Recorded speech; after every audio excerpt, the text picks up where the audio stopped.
Hello, hello, hello. Welcome to Galactic Historian Office Hours. As I'm just calling it now, Office Hours, because we talk more than just lore, but lore is the kind of main focus on this. How you guys doing? Welcome, everybody. We can pull up the chat. Moto Man, Das Fields, Click, Alanon, Ferric, Scurv. Thank you guys so much for the hanging out. You guys fucking rock. Let's do this. I'll export as... There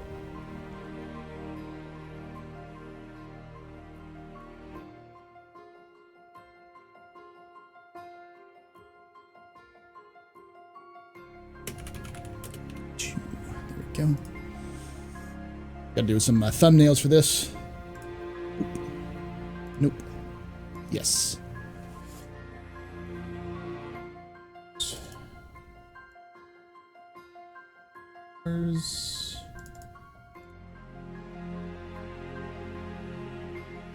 Boom! Booyah! Boocha-cha.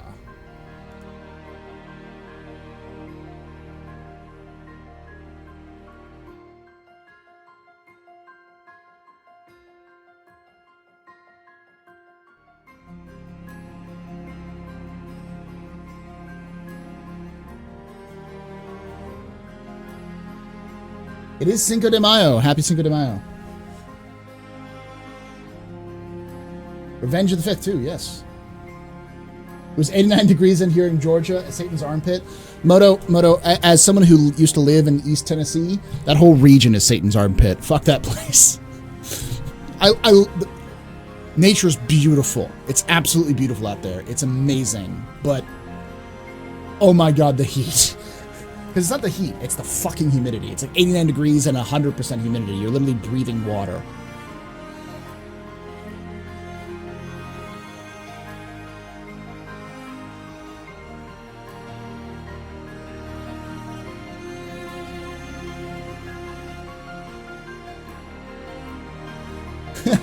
The Be Goods.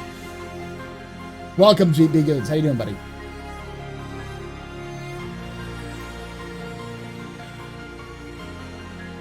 It's too hot, indeed. Way too hot. Let's get to the office, shall we?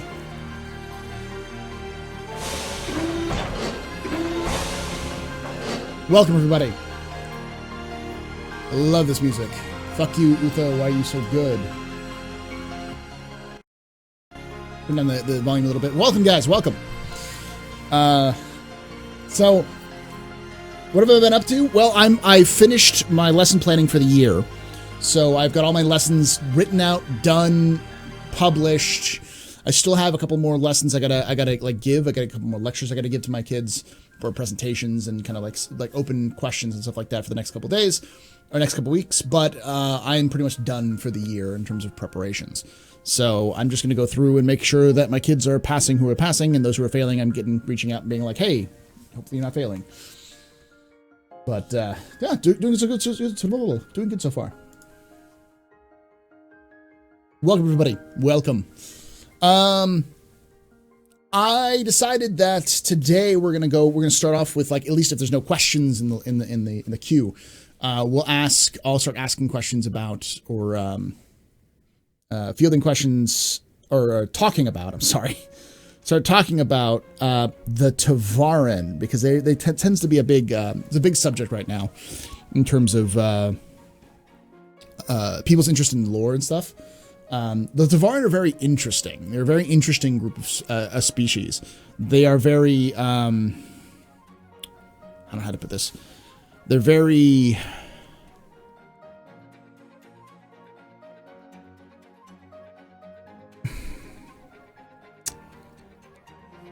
We know a lot about them, but they're the least well-known and fleshed out group of aliens that exist in the game. We know more about the Xi'an than we know about the Tavarin. We know that the Tavarin practice Rejora, which is a Bushido-like religion. We know that they're focused on discipline and self-embetterment through martial power. So think being able to control your body, but also being able to use your own abilities to gain power. Stealth is a big thing. with Tavarin. They're very good. They're very stealthy. They're very good at like sneak attacks, that kind of thing. Let's see.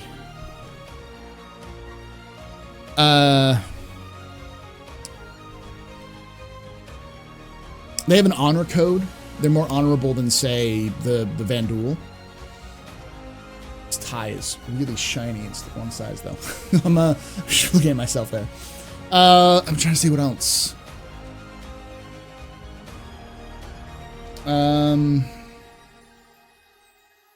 But we don't know a lot about them. We do know that they're kind of currently in a struggle for the future. Some of them want to adapt Rejora into something that's more human, that can fit in with human society, and others are looking to readapt it to something that's can reestablish the Tavarin, to build them again. And the UEE is actively trying to stop it, but not actively as in terms of like murdering Tavarin. They just aren't going to give Tavarin worlds that they can settle on, you know? Like they're like, yeah, cool. We're not gonna try to exterminate you like we've done in the past, but we're not gonna help you. Enjoy living on dead worlds, motherfuckers. Pretty much is what they are. Like at this point, there's more support from the UEE to incorporate the Tavarin into the UEE than there is support in the UEE for Tavarin, a Tavarin home state, you know, kind of thing.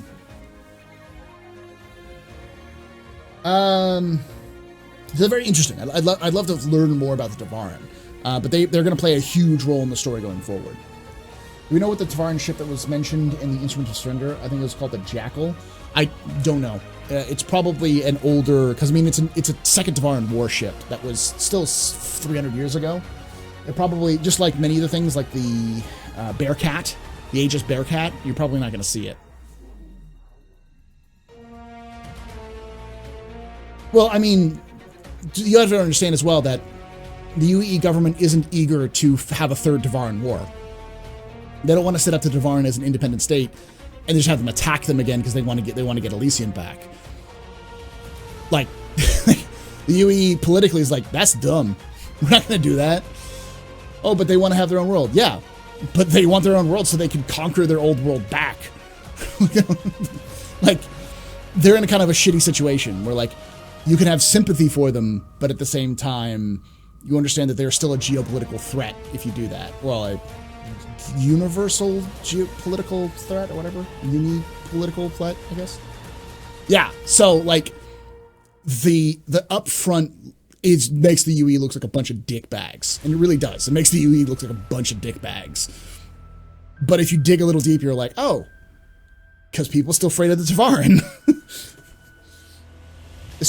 Especially with the Tavarin being very,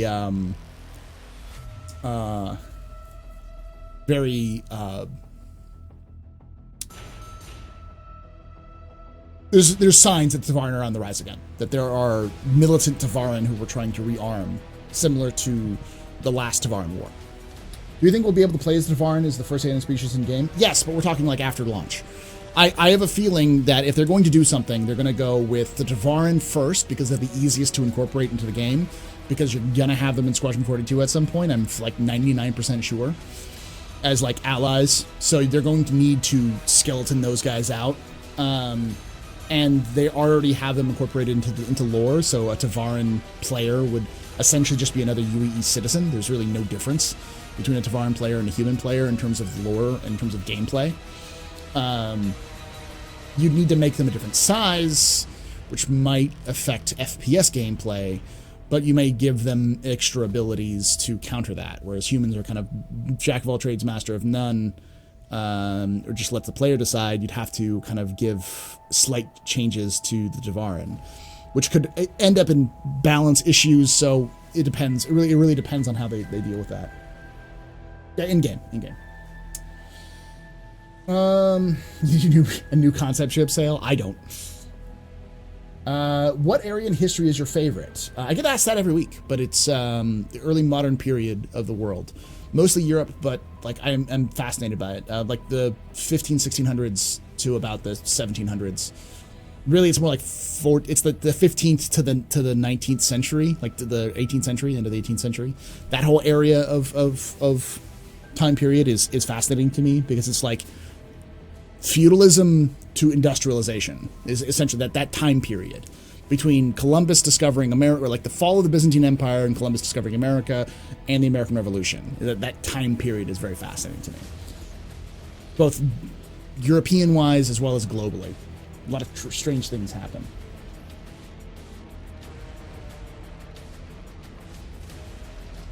Whew. We're still giving away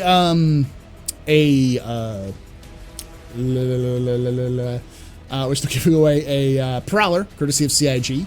I'll put that in the top comment for those of you who are watching this like after the fact on YouTube. So and I'll put it in the exclamation Prowler in chat. Oop, that's not how you spell Prowler.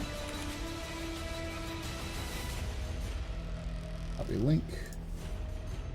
Okay, I'm gonna send this back to both of you guys. Boop. Boop. There we go. Who in the Gladys giveaway? We're gonna pull that here in a second. An Avenger? No Avenger. How do you think CIG will implement private servers in the future? I'm going to be honest. I don't think they're thinking about that. I think that's the last thing in their mind.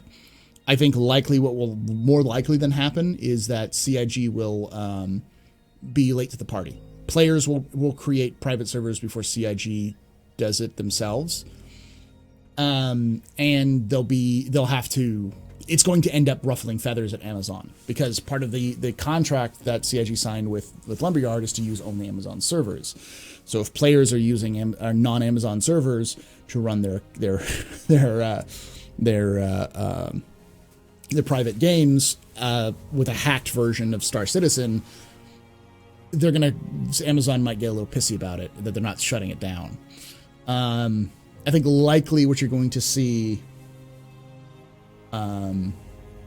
is likely what you're going to see is people using Squadron 42 as a basis for Star Citizen, and I think eventually CIG will do private servers, and I think how they'll do it is similar to how like Atlas does it, where you'll be able to rent certain numbers of servers, which will have a fixed number of people from CIG, which they'll get from Amazon, essentially.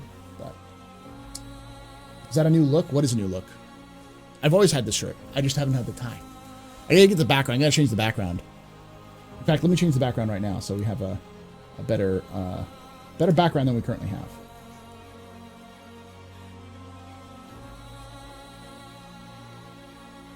Downloads.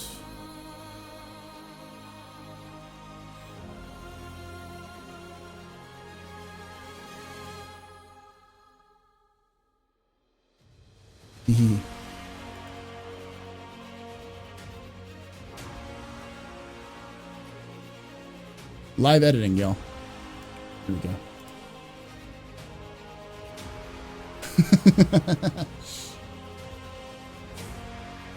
With Vanduul being pushed out, how do you see that playing out in game? How do you see them treat on that treat on humans? Them treat on humans? I mean, the Vanduul aren't pushed out anywhere. If anything, the Vanduul are still a huge threat to the rest of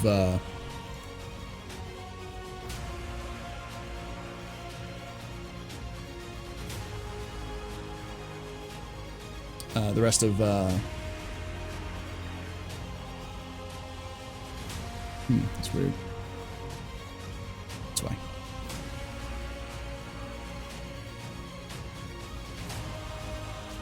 Figure that out. They're still a huge threat to humanity. I think if they're eventually pushed out, you blame me? Good.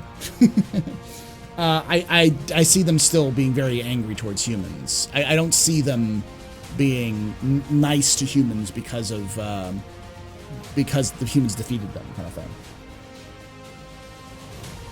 General Kenobi. I mean, Sean Stevenson. How's it going, man? Did you read the new Galactic guide or Oritani system? I haven't, but I don't think it's a new guide. I think it was just one they had on Jump Point that they finally published to the public. Let's pull it up, though. Let's read it together.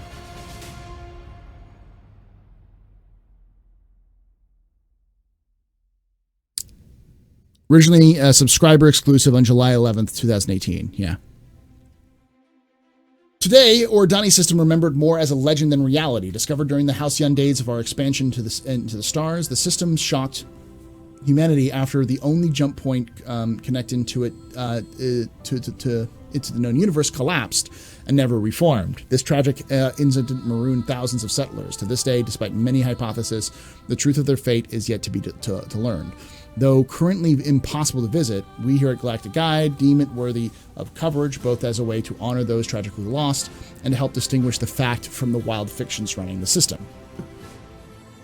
Yeah, the Oritani system is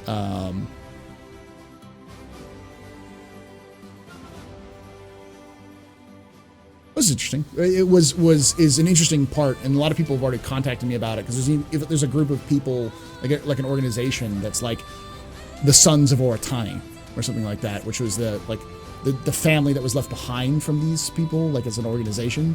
This isn't in lore thing. This is like players who put together as like their characters are the descendants of or relatives of the descendants of the people who were in Oritani.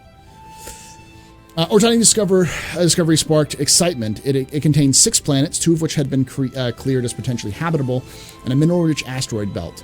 Thanks to the UNE's expansion initiative, also known as Project Farstar, numerous technological advances and oversaturation of terraforming corporations flocked before government contracts. The UNE awarded Turia Terraforming the opportunity to make Oritani 2 habitable.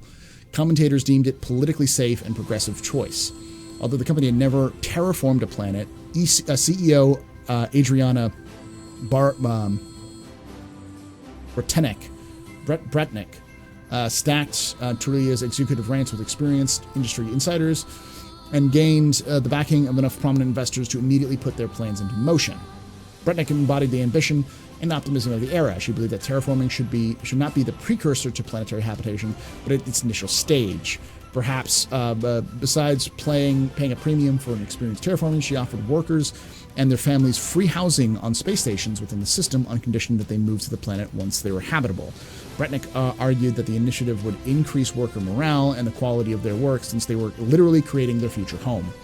Aided by a series of UNE job fairs and an expensive marketing campaign, thousands of workers and their families jumped at the opportunity to help terraform the system. The promise of being the first settlers on a pristine new homeworld made the years of living aboard space station worth it. Industry analysts watched with great interest, as many were concerned that it would create added costs to attract workers and dramatically cut their bottom line. Others believed that if the changes led to happier employees and fewer accidents, then it was a positive step, because you don't have to pay the insurance premium for that. The first terraforming machines above Oritani 2 became active in 2483. Nearly 1 year later, the operation was firing on all cylinders, and initial results were better than expected. Bretnick appeared before the UNE Terraforming Commission to brag about Trulia being ahead of schedule and under budget. The public heard nothing but positive news about Oritani, thanks to an aggressive media strategy employed by Trulia. But the industry insiders were bothered by reports trickling out of the system. There were stories of occasional food rationing at some space stations due to delayed shipments, which then created a burgeoning black market. Other families felt swindled when they learned that Oritani 2 was an ocean world, a fact that certain Trulia recruiters failed to make clear in the economically depressed areas of the Empire. Suddenly, the dream of homesteading was replaced by the reality of living on a platform amidst a vast ocean. In an effort to undercut the growing negative press, Bretnick invited a handful of journalists to tour the system and Trulia's operations with her. On April 11th, 2485, 2 days after they entered the system, the jump point connecting Oritani to Farron suddenly collapsed, cutting off all connection to the rest of civilization. Damn. I didn't know the jump point points can collapse. Yeah, this is the first ever known jump point to collapse. I'll let you take on on doing organ events. We used to disband our party and fight each other. Now that the prison system is kind of changing the way we do our own programmed missions. I mean, Sean, you can still disable the the what the hell it's called? The I want to say listening post, but that's not right. The relays, the comms relays. Disable them, and you can do whatever you want on the planet without getting crime stat. You just have to have one person get the crime stat to turn off the relay. I'm all right. Thank you. I hear you get penalties for killing party members anymore. Yeah, that you don't get penalties for killing stuff. Yeah.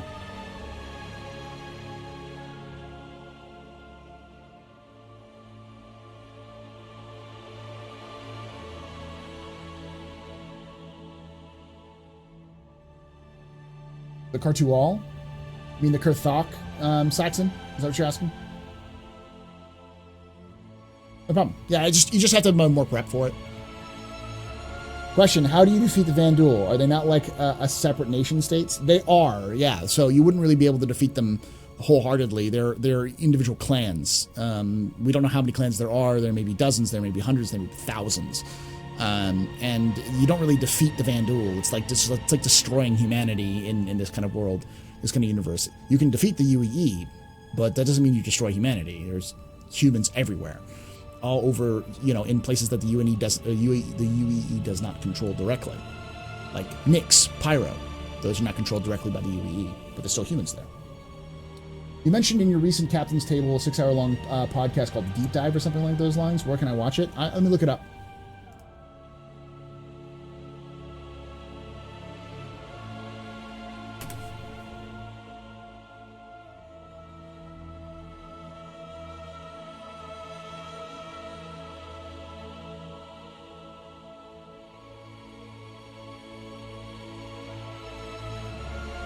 This is the latest one.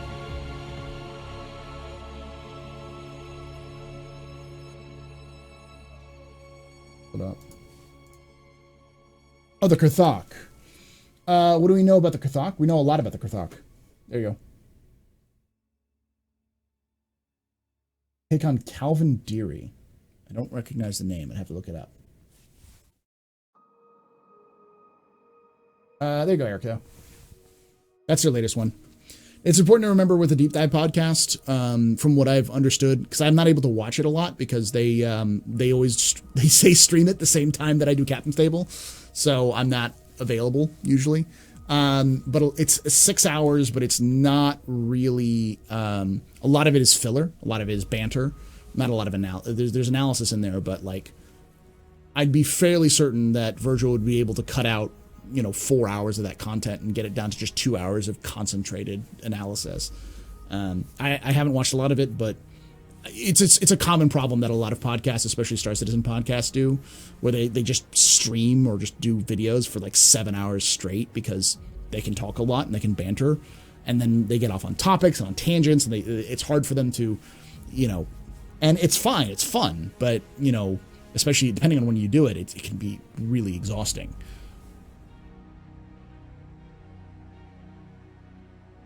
Calvin Deary. Forgot to figure out what he was. I know he's you said he's a candidate. Is he the militia leader?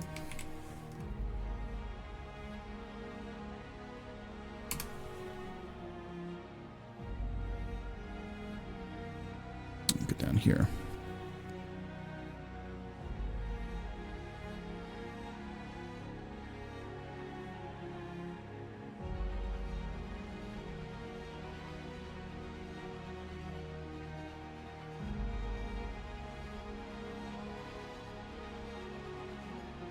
Oh, he's a fascist. Yeah. He's the independent fascist.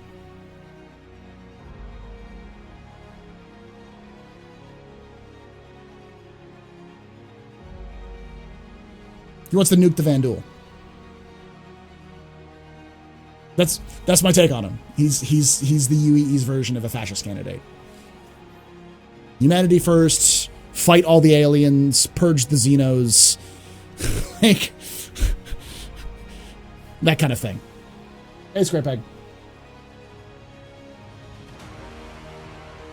I mean, like, from what I remember, like researching him, I'm looking at the article from the new United again on it. Unless he's got a new thing that I haven't seen yet, that's not so much nuance as much as he's a firebrand about killing all the Xenos, which falls well in line with the Xeno threat invasion that's probably coming in the near future. No, but just know that he's probably a Xeno threat in terms of like that kind of thing.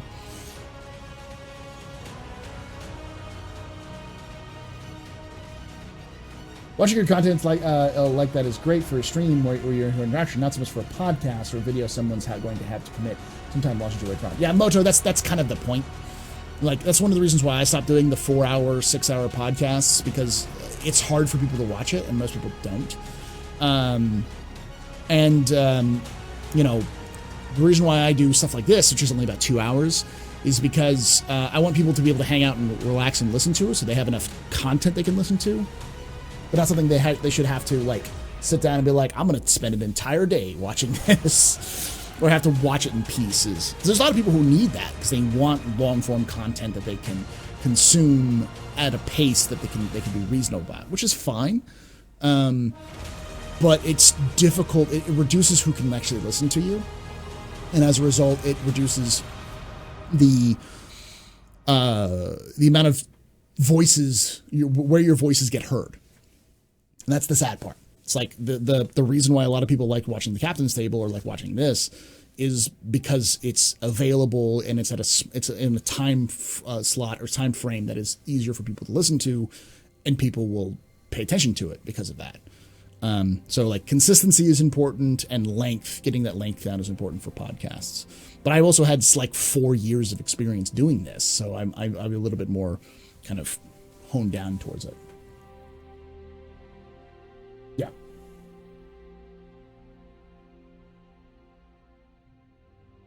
Well, we should want to nuke the Vanduul. Yeah, no, I mean, the point is that he's using fear of the Vanduul to be like, also fuck the Xi'an, also fuck the Tavarin, that kind of thing. Drink a 20? Yeah, I can't wait till I can actually serve alcohol. My character in the game's roleplay will be a bit of a xenophobic bastard, but RL, I love the candidates' agendas. All the candidates' agendas. They all have the kind of better things, like Deary's focus is mostly on the Vanduul. Deary's like, we need to stop the Vanduul at any means necessary, at all costs. Which is not a bad platform, considering what the Vanduul have been doing to humanity. But as always, like, the reason Star Citizen does a really good job, the writers do a really good job of making a really fleshed out, nuanced world that's not so nuanced that it goes over people's heads, but nuanced enough that you can see the 3 dimensions without having to, without, you know, it being, how do I put it, 3 dimensions without it being too complex to understand. For instance, Deary does have a good point, but he's a one-agenda candidate. Fuck the Vanduul. And everyone can go, hey, yeah, I like fucking the Vanduul. We don't want them anymore. I don't know. You could probably fuck a Vanduul. I don't know if that's gonna happen or not. And there goes my monetization. How long have I been streaming for? 35 minutes. I'm fine.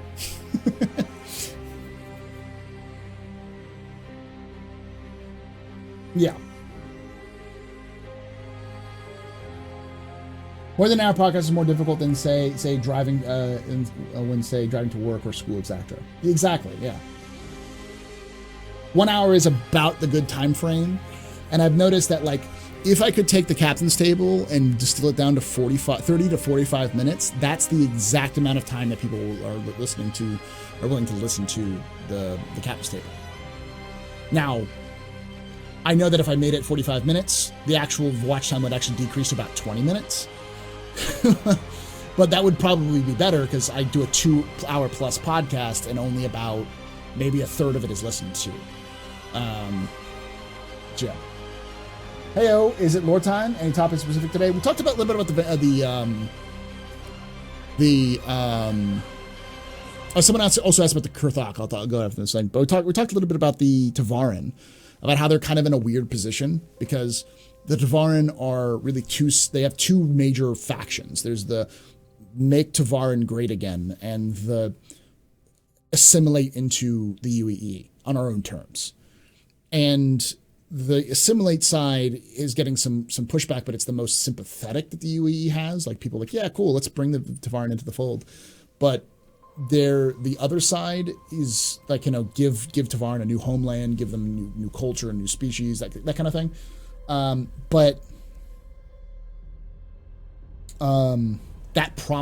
problem with that is that it ends with a Tavarin species and a Tavarin government, which could then be directly a geopolitical threat, or I guess universe political. I don't know what that term would be, but a stellar political threat to humanity, because now a concentrated, rebuilt Tavarin people would probably want Elysium back, because that was their home world, and you have the Third Tavarin War, which would be a terrible thing to have on top of the Vanduul fought the war, plus the increasing tensions with the Xi'an. Like, it's not something you want on top of everything else. So they're kind of in a weird position like that. And I'd like to know more about Rejora, more details about the Tavarin. More details about the Tavarin would be interesting. More about their culture, pre-Tavarin Wars and post-Tavarin Wars, that kind of stuff. Like kind of a deep dive into that would be nice. But it's not really out there yet. Hey Ray, how you doing, buddy? Are there alien life forms that haven't been released yet? I mean, there's lots of the Kurthok, for instance. All we know is that they fought a spirit war with the Xi'an and beat the crap out of them. That's about all we know. They're on par with the Xi'an at the very least. We don't have much details other than that. Even humanity in the at the time period don't know anything else other than that. I've been trying to get through Dan Carlin's hardcore history stuff. Each episode is 4.5 hours. Jeez. Yeah, well, it's hard to do that. It's hard to simplify history. You can, but then you miss a lot of the nuance, a lot of the individual kind of stuff.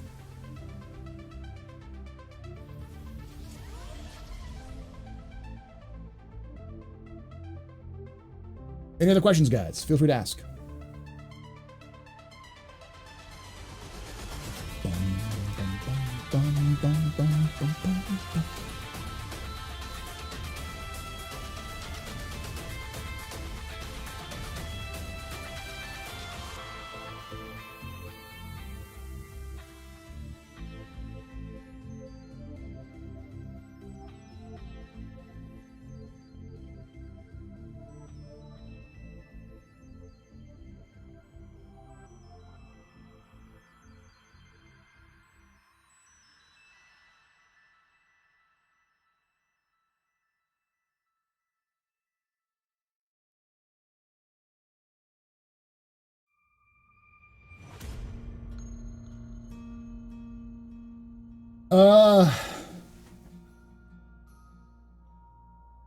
Let's see. Cinco de Mayo. Beverage of choice. Pacifico. Technically, Kazi Grazer hasn't been released yet, and it's alien. Yeah, we also have a lot of like things like the Kazi Grazer, the Space Whale. You've got the Rantas, the blind Oni crabs. These are all things that exist in planning but aren't out yet. How many alien spirits are there in the verse? Like alcohol? A lot. I think they'll probably all find similar, kind of like how you have blood wine, Andorian ale, that kind of thing. You'll like in Star Trek, you'll have the same kind of thing in Star Citizen. Well, they'll have some sort of analog. It'll be like this type of whiskey, like Xi'an vodka, essentially. It'll be done the same way. Pirate Swarm's killing me. Pirate Swarm's hard. It's probably harder than Vanduul Swarm. Especially with the hammerhead at the end. That's rough. Hey, Andy Show, what's going on? Welcome to the Office Hours. This is kind of more of a relaxed, free-form discussion. It's a live stream that I turn into a video on YouTube later, to kind of connect the both sides of my content, the stuff I do on YouTube and stuff I do on Twitter, on Twitch. What are your thoughts on the survival mechanics? Oh, I didn't see that. At the top is weapons that can kill weapons or ship that can kill the hammerhead. Torpedoes, lots of torpedoes. Am I satisfied with 3.9 overall? From what I've played, I'm not, but not in a way that's bad. So I'm satisfied with the content. I'm satisfied with the updates they've made in terms of gameplay, but performance-wise, it's too unstable. At this point, it's such a clusterfuck of stability that it's really hard to like nail down and play. And I think that's the biggest problem with it right now, is that its stability is an issue. Once there's more consistent stability, even if that means that there's more consistent 30Ks or whatever, it'll be better. Won't be best, but that'll be an advantage. What happened to Kovalex over Daymar? There is an entire mission set that you guys can do. It's the under investigations. I think it's under personal. If you're in the Crusader system, there's a mission set that you do where like you talk with the widow of one of the workers who worked on Kovalex station, and you can unravel the mystery of what actually happened to Kovalex. It's one of the oldest missions that are in the game. Let's see. What are your thoughts on survival mechanics? I'm not the biggest fan of needing to pee or poo in game. I don't want you to have to pee or poo in game because that seems just kind of like wasted. Food mechanics makes sense. It adds more to the gameplay or adds more complexity to it. And it adds immersion without breaking the game. I mean, most people, like, I wouldn't consider Red Dead Redemption to be a survival game, but they have food, and food gives you bonuses and like helps you heal and stuff like that. And plenty of other games have food as healing elements. You know, the Elder Scrolls games, for instance. But the way that Star Citizen's doing it is fine. They may need to like tweak it a little bit here and there, but it's not bad. The pee and poop mechanics, I think, has been talked more about that has been more discussed by the fans than it has been discussed by CIG. I think they've joked about it. I don't know if they said it very seriously that it was going to happen. I doubt they've looked at it seriously yet. That's something that's down the line kind of thing. Unless it's prominently in Squadron 42 where you're stuck in a porta potty for an entire battle or something like that. I don't think it's going to happen. I feel like General Public has no idea the amount of lore that's gone in Star Citizen, even this early development. How do you think CIG could best bring that into the masses to release novels and encyclopedia, TV show? Put it in the game. Lore needs to be in the game. Like, if they put it in the game, and the best way to do it is through mission givers, and having mission givers give quests which are significant in the game. So, learning about the syndicate that Twitch Pacheco works for, or the syndicates that Wallace Klim works for with Eddie Parr. That kind of thing. Like these actual mission givers need to be in game, and they need to be giving missions that give context to the world. That's the important part. It's, you know, I've been doing a lot of Red Dead Redemption RP, so when I've been kind of more on my downtime, when I've been free, I've been trying to finish RDR2, like the single player game, and it's those missions that give context to that world. It's those mission givers that give context to the world, because you interact with the world, you interact with other characters, and that gives it more, fleshes out more of the details of the universe, of their universe, which works the same way in Star Citizen, you know. Thoughts? I'm thinking about the lightning rifle for Apex Predators. Probably. I mean, the thing about the lightning rifle is I'm guaranteeing you that it's going to have a stun setting, as it were. So instead of having it be deadly, it's going to mostly like drain stamina to knock people out. Big Red Dead, I think I saw you doing RP, which is awesome. Yes, I have been doing Red Dead Redemption RP. I think I'm planning on doing it on Wednesday. So tomorrow we might be doing a little bit of it. We'll see. Can you tell me a bit about the various criminal factions now that the jail is out? I'm thinking a little bit more about committing crimes. Right now there's the biggest one's the Nine Tails, who are the biggest gang in the system.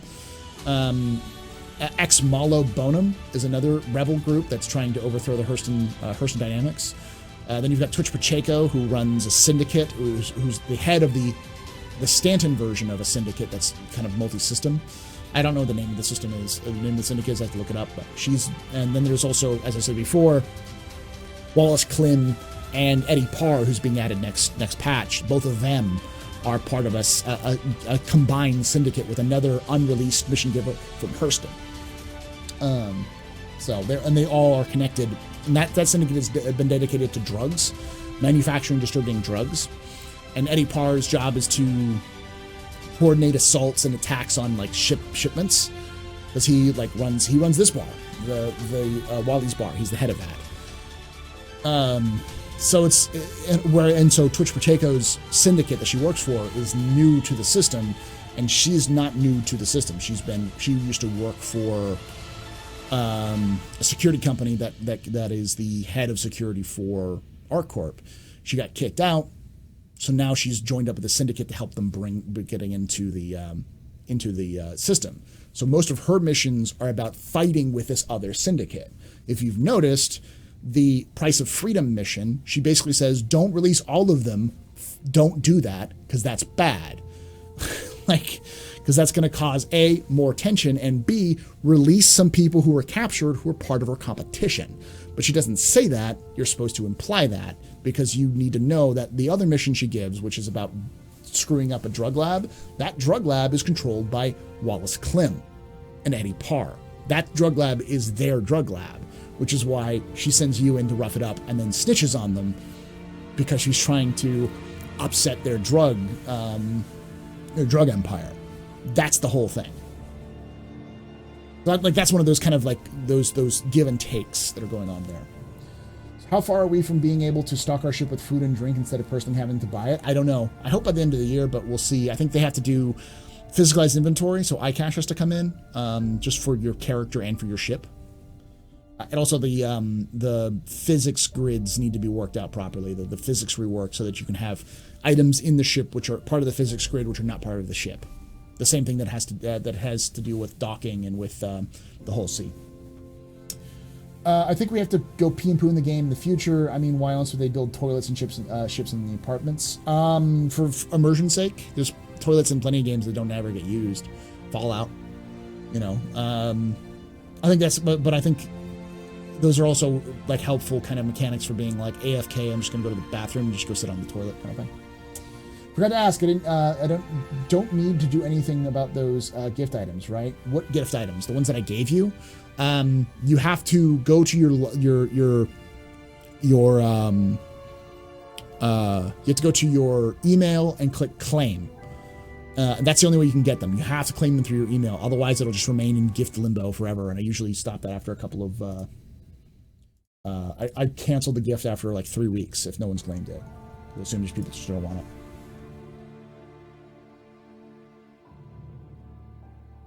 Blackjack Security. Yep, Blackjack Security is what you used to work for.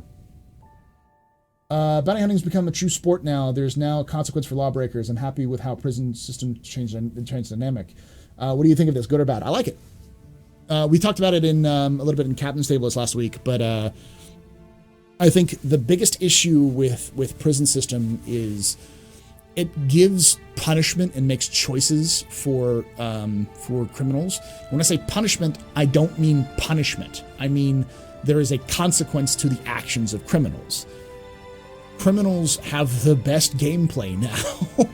They have the most intense, most fun, highest paying gameplay, which is exactly what it should be. High risk, high reward. The issue is that it's currently so high risk and there's so many bugs that you're just transported back to prison half the time because fuck you, not because of any kind of gameplay mechanics. That's probably the biggest issue they have right now, is they need to work that out. What's the deal with the overlords and where's my armor? The overlords. I don't know about the overlords.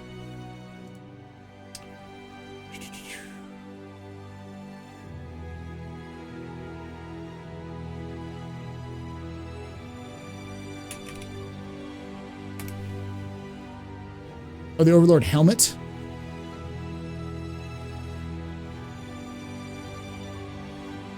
The Overlord helmet is a series made of 6 different colors. I don't know. It should be in your game. It's a subscription package, right? I drank out of every toilet in Fallout. Yes. I get it, yeah. Hey, Kelos. They have the helmets out but no armor. There's plenty of things like that. The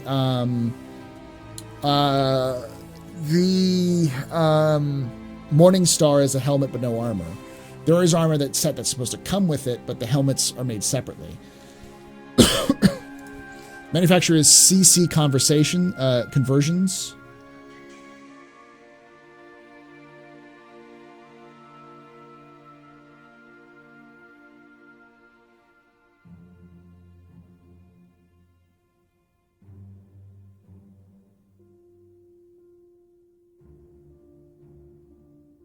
It says that there's a suit, but there is no suit. I think the Overlord's suit is the one that looks like the Japanese armor.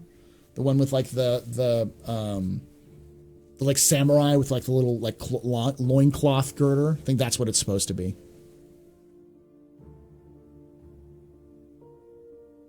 The Fortifier helmet.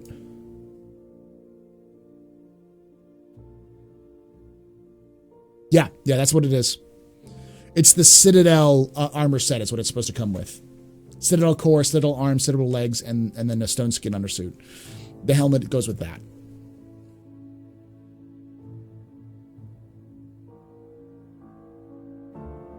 Oh, they're a gang in Pyro. From what I've seen here...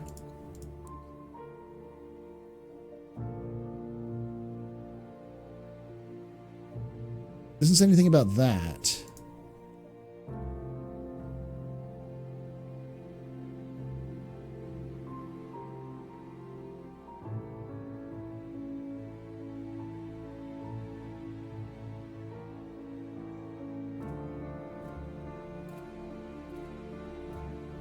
Yeah, I'm not seeing anything about the gang and Pyro thing.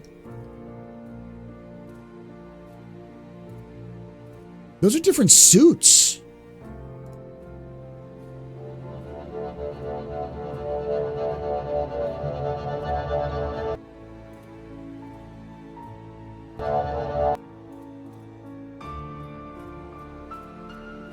I'll just real quick.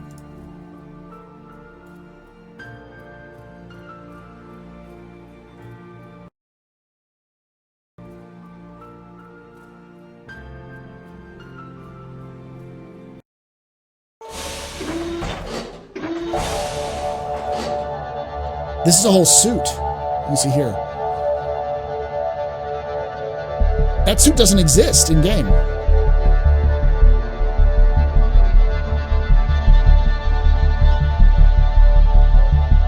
That's weird.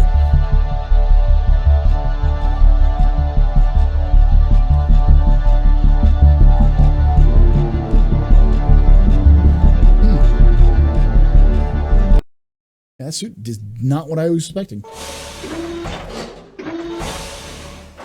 Hey. Do you have any interest in writing? If so, you should approach CIG about the right novel. Your Lord Knowledge is rich. No, I mean, I do writing on my own, but CIG wouldn't hire me. As you know a lot about the game, any idea when the Kraken will be released? Nope, we don't know.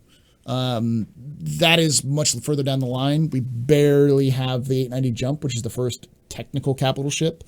We're gonna get the Hercules before we get even the Javelin or the Idris. I think the Idris is technically done, but it's not. They're not gonna release it until Squadron 42.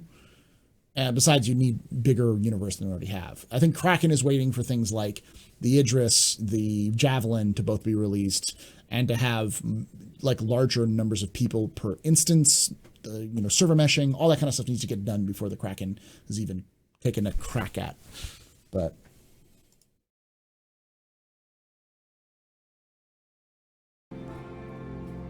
not yet.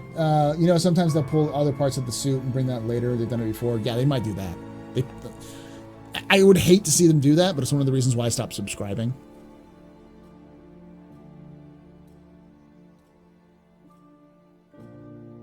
Batteries, helmets sold separately. Yeah. Is there something happening at PO? There used to be a scrambled message that eventually was translated. Now there isn't anything happening. Is there something going to happen at Port Olisar? Yes. There is. Look up Xenothreat. Xenothreat is a organization that runs Pyro. They're the gang that runs Ruin Station. And there's been leaked audio that they're planning on doing a mission set with them invading the Stanton system and taking over. What you heard, which was the People of Stanton message, is from them and their announcement that they're invading Stanton from Pyro. There has also been mission giver audio that says, hey, go take out the Xenothreat here. Go here, do this mission as a mission chain to go take out various members of Xenothreat itself. Ending with, or presumably ending with, an Idris attacking an Xenothreat Idris, to stop them from invading. That is what that message was setting up. It's just taken them a long time to get A, the Idris in game, and B, what they wanted to be with the universe.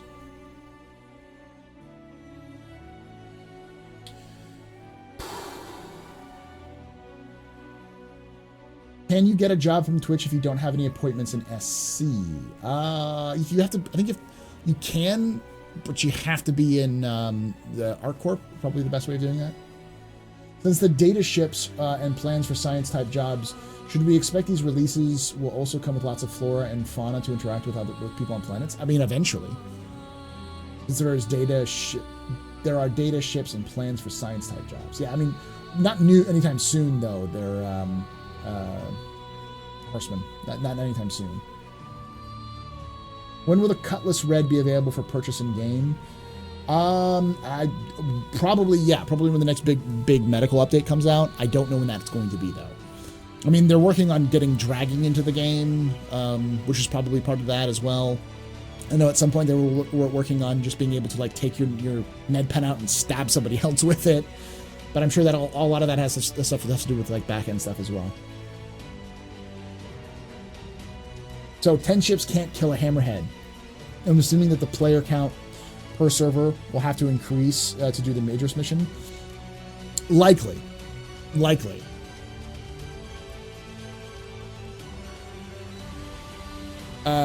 Using the 890 jump as an example of a civilian capital ship, the 890 and even the Hammerhead can take an entire Retaliators full of torpedoes and keep ticking.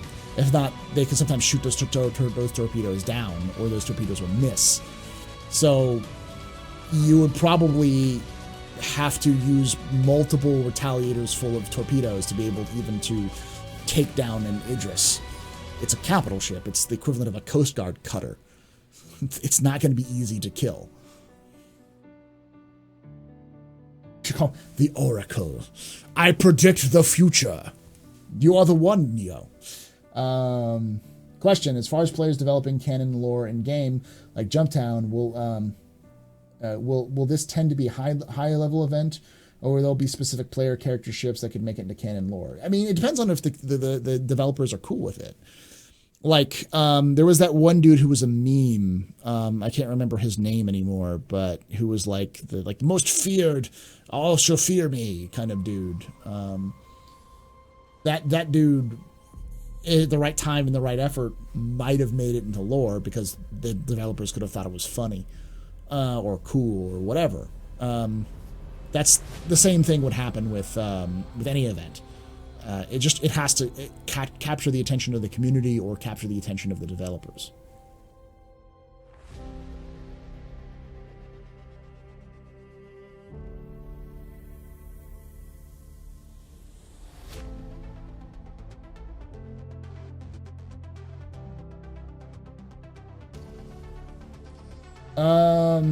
And when will we be able to buy it with UEC? I don't. Likely with the Kraken, you'll probably. So here's what I'm thinking with the Kraken as well. The Kraken probably won't be out until we have multiple star systems, possibly even like Magnus in the game. If Magnus is in the game by the time the Kraken is released, then you will have to go to Magnus to buy it, because that's the headquarters of Drake Interplanetary. So you will have to go there to buy it. It's one of those ships that's huge, that they're going to make you travel for it, it's going to only be produced in Magnus, and you will have to go to those shipyards to buy them, basically. Gastrocrab, has the UEE ever had a alliance with an alien race to fight the Vanduul? No, but the UEE and the Xi'an have both fought the Vanduul separately. So if it came to a threat for both of their systems, say the Vanduul are attacking the jointly owned systems or systems along their borders, yeah, they would probably work together as to take on the Vanduul if they felt that they should. At Wally's one day? Yes.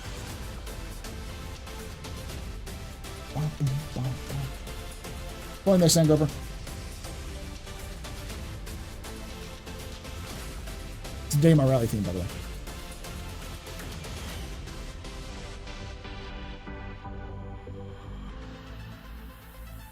Hey, Dragoon, thanks so much for that subscription, man.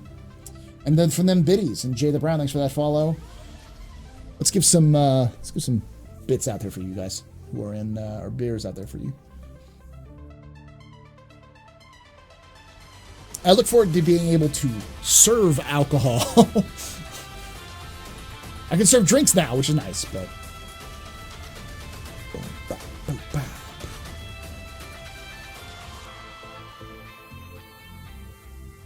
I forgot to do a tweet announcement. Whatever. I'll do it for tomorrow.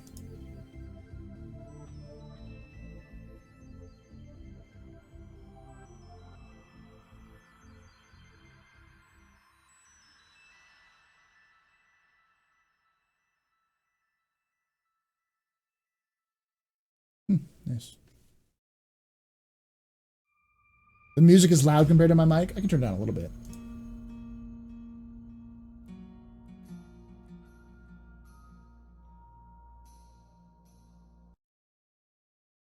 Thanks to the host there, Zfro.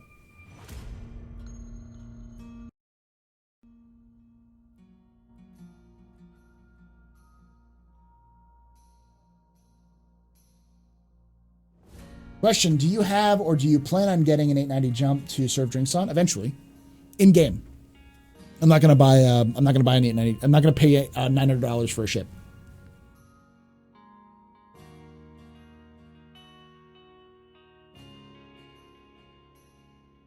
I know of him. I haven't been able to watch him a lot. Like anything, like Cobra, and I know of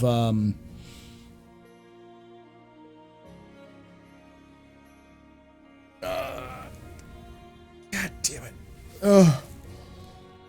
Oh, great. And I forgot his name. I know him when I see his name. Like, oh, fuck yeah, this guy's awesome. Let me pull this up here.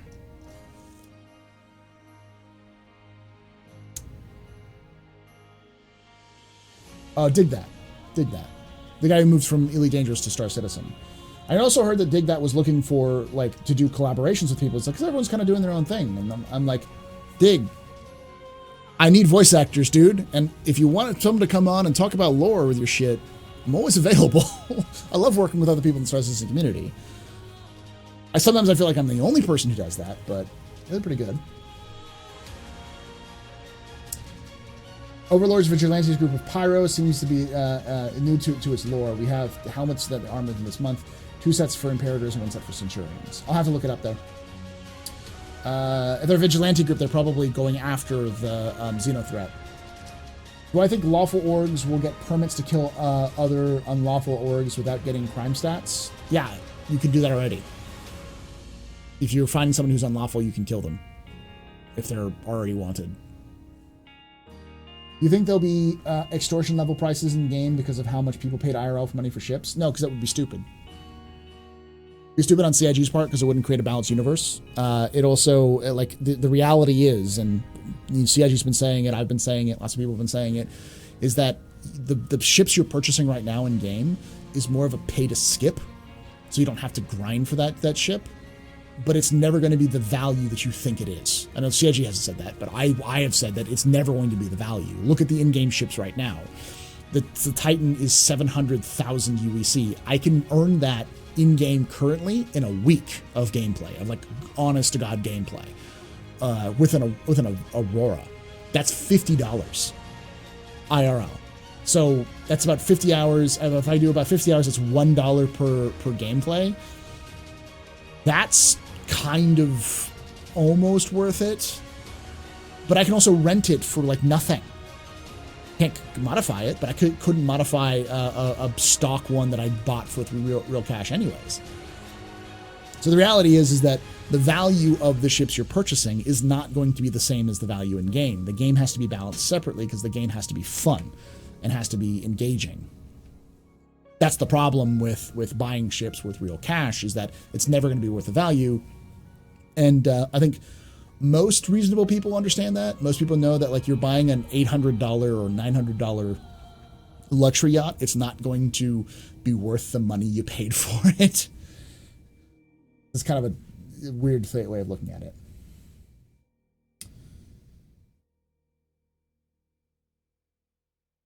Yeah.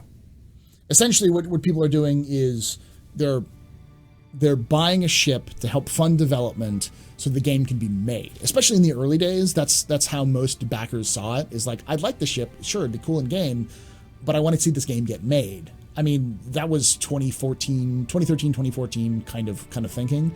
By 2015, it was obvious this game was going to get made. There was no chance it wasn't. But that's also when people started going like, hey, make the game now, please. We've paid the money, please make it. You're not going to go under anytime soon.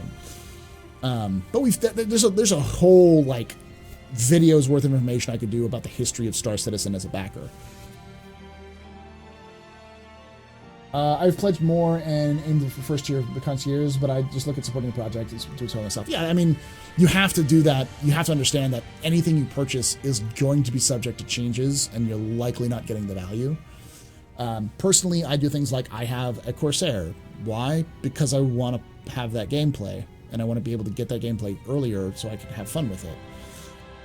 But I also want to get a 600i because I want to be able to serve drinks and have fun and do that kind of gameplay without having to grind for it in game.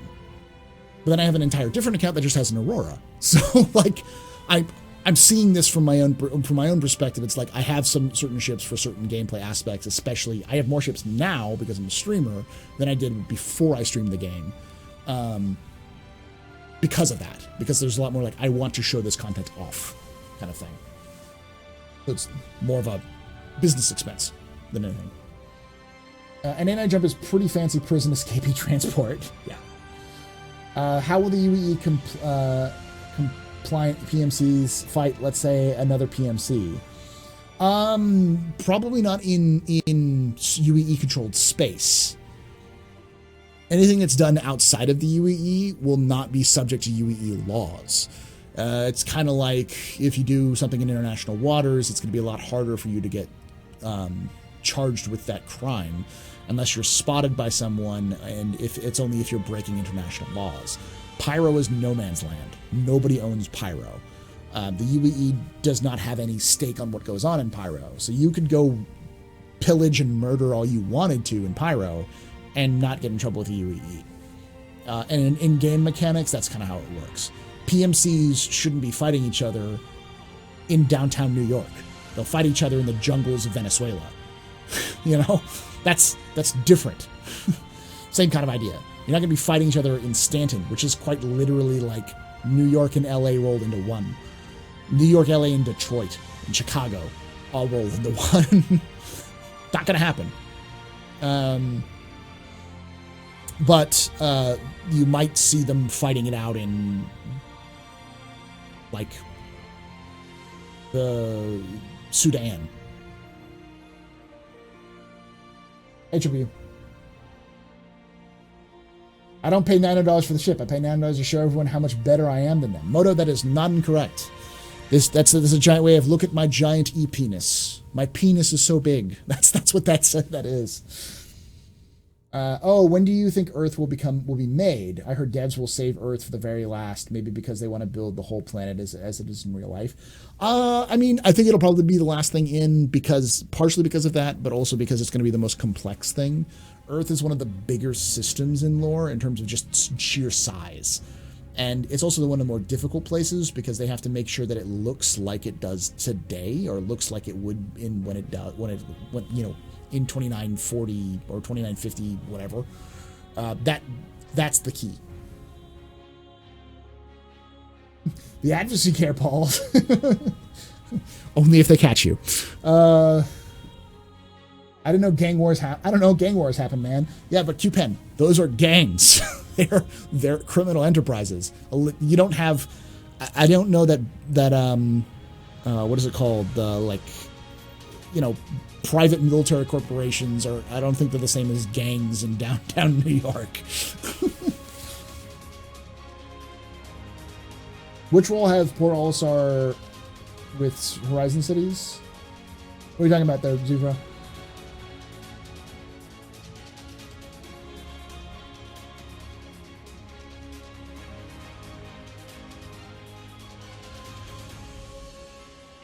I mean, Port Olisar's job is to be the gateway to Orison. So essentially, it functions as all of the cargo for Orison goes to Port Olisar first, then down to to Orison. The same thing goes with all of the ports and harbors above the landing zones. They function as places where they gather all the stuff. Think of it as modern day ports and modern day cities, like the port of New York is where all of the cargo and stuff that goes to New York and the rest of the country, in some cases, it gets sorted there and then put on transports and leaves. Same kind of idea, but now it's a space. That's it.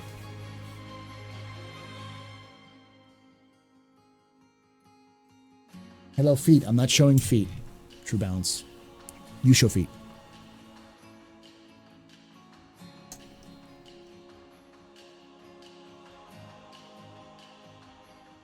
Port is in the name. I know. Then you got Everest Harbor. I mean, look at all of the names of the places. I'd like that to be a consistent thing, where like all of the landing zones in Star Citizen in general have those. I think they're planning on it anyways, but New Babbage.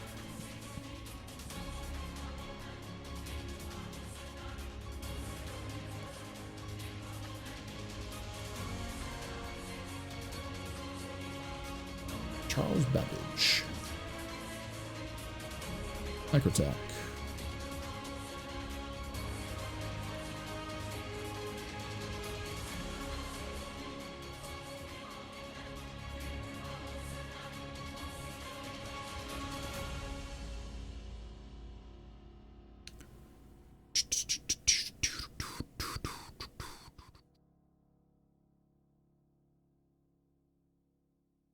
Port Tressler. Yeah, you've got Port Tressler, which is a port. You have Port Olisar, which is a port.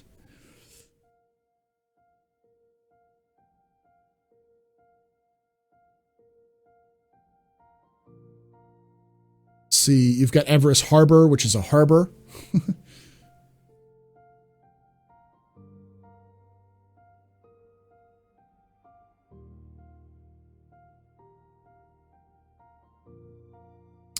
Bajini Point is probably the only one that doesn't actually have a port by it, or like a harbor by it.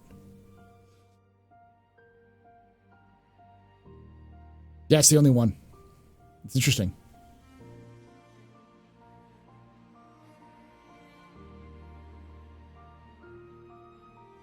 What is Theaters of War about, and how will it change Star Citizen development, or CH's development? Oh, okay. Good idea to get Star Citizen. Will it ever release? No, it'll never release. It's a scam. Run for the hills.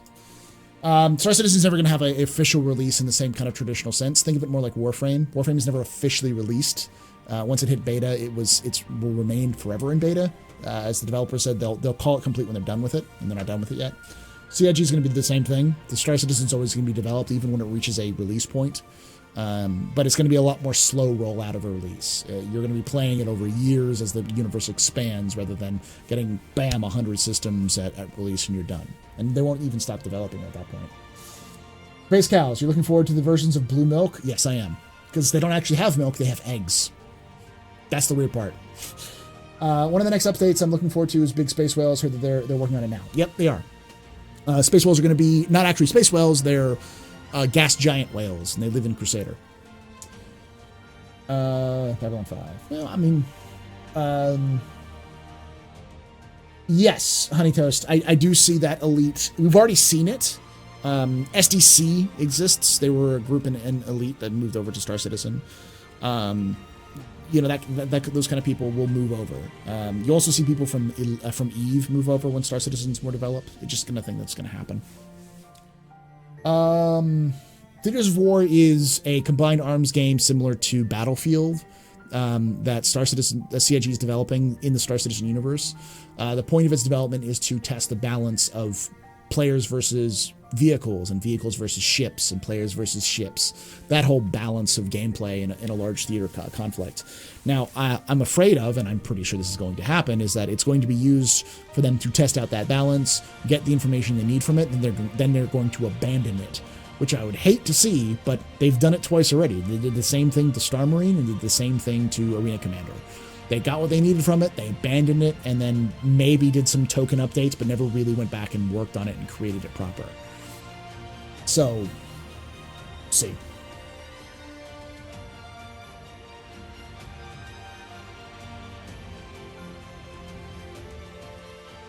Is it rare? Yes, not everyone has those. Those are pretty rare. I have, I think mine are in my wallet. Unless I have some over here.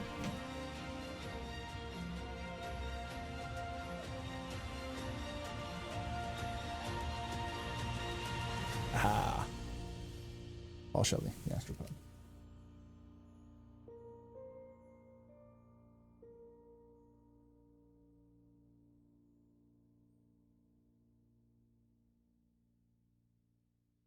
I have mine laying around somewhere.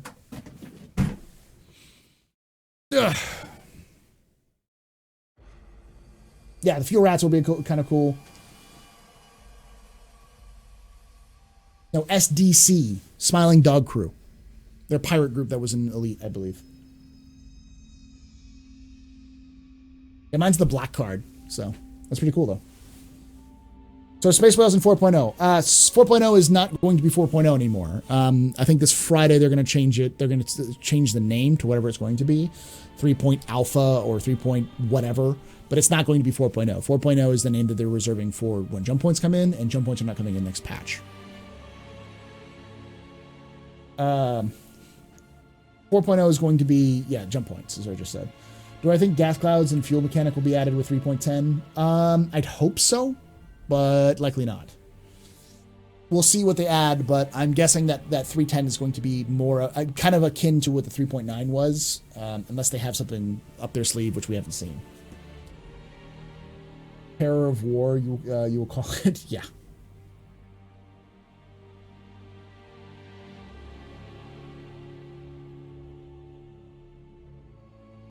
I'd like to see some point in time where the terrestrial gameplay is relatively fleshed out and you can basically live out Blade Runner on planets like ArcCorp. I think you're probably going to see that after Crusader is finished. So after Orison is done and they have jump points, they'll go back and kind of rework those things. You can already see that planned out a little bit.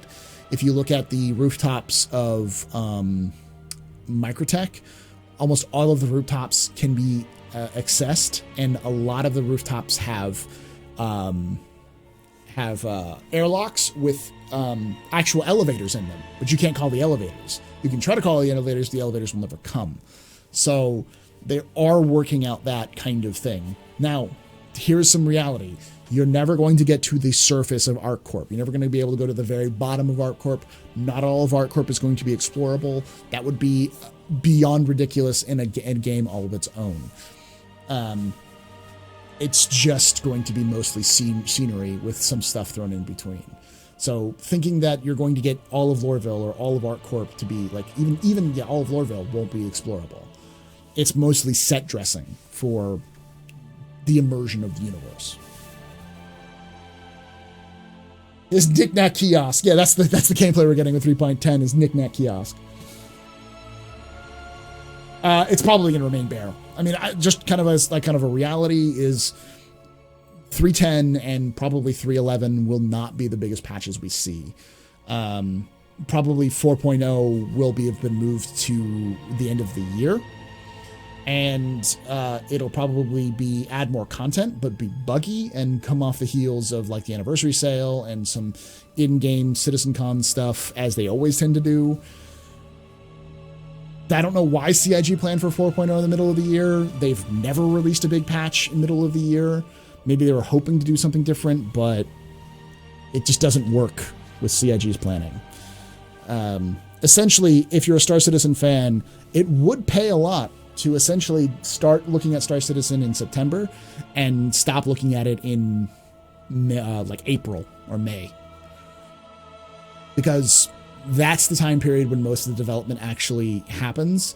Usually towards the end of the year, you have the big content updates, and usually the kind of patch after that is a stability patch to kind of, you know, add some gameplay, but mostly like stabilizes the build so it's not as bad.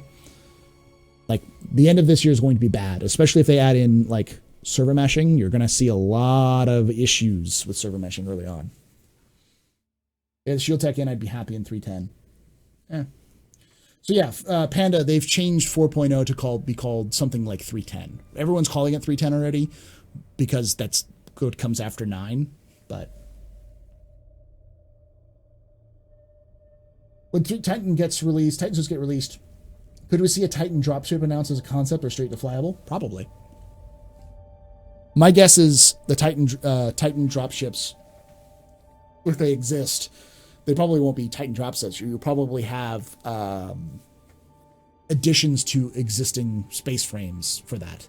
So like the Titans may be able to be like folded up, and you could put like 2 or 3 of them in a Valkyrie, so that like they get like shot out of the back and then unloaded, like and then open up kind of thing.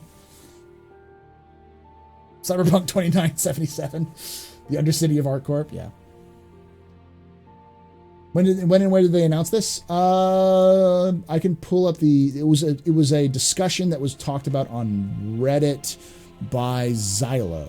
I'll pull up the actual quote from Xylo. I downloaded the picture. Let's see if it's still.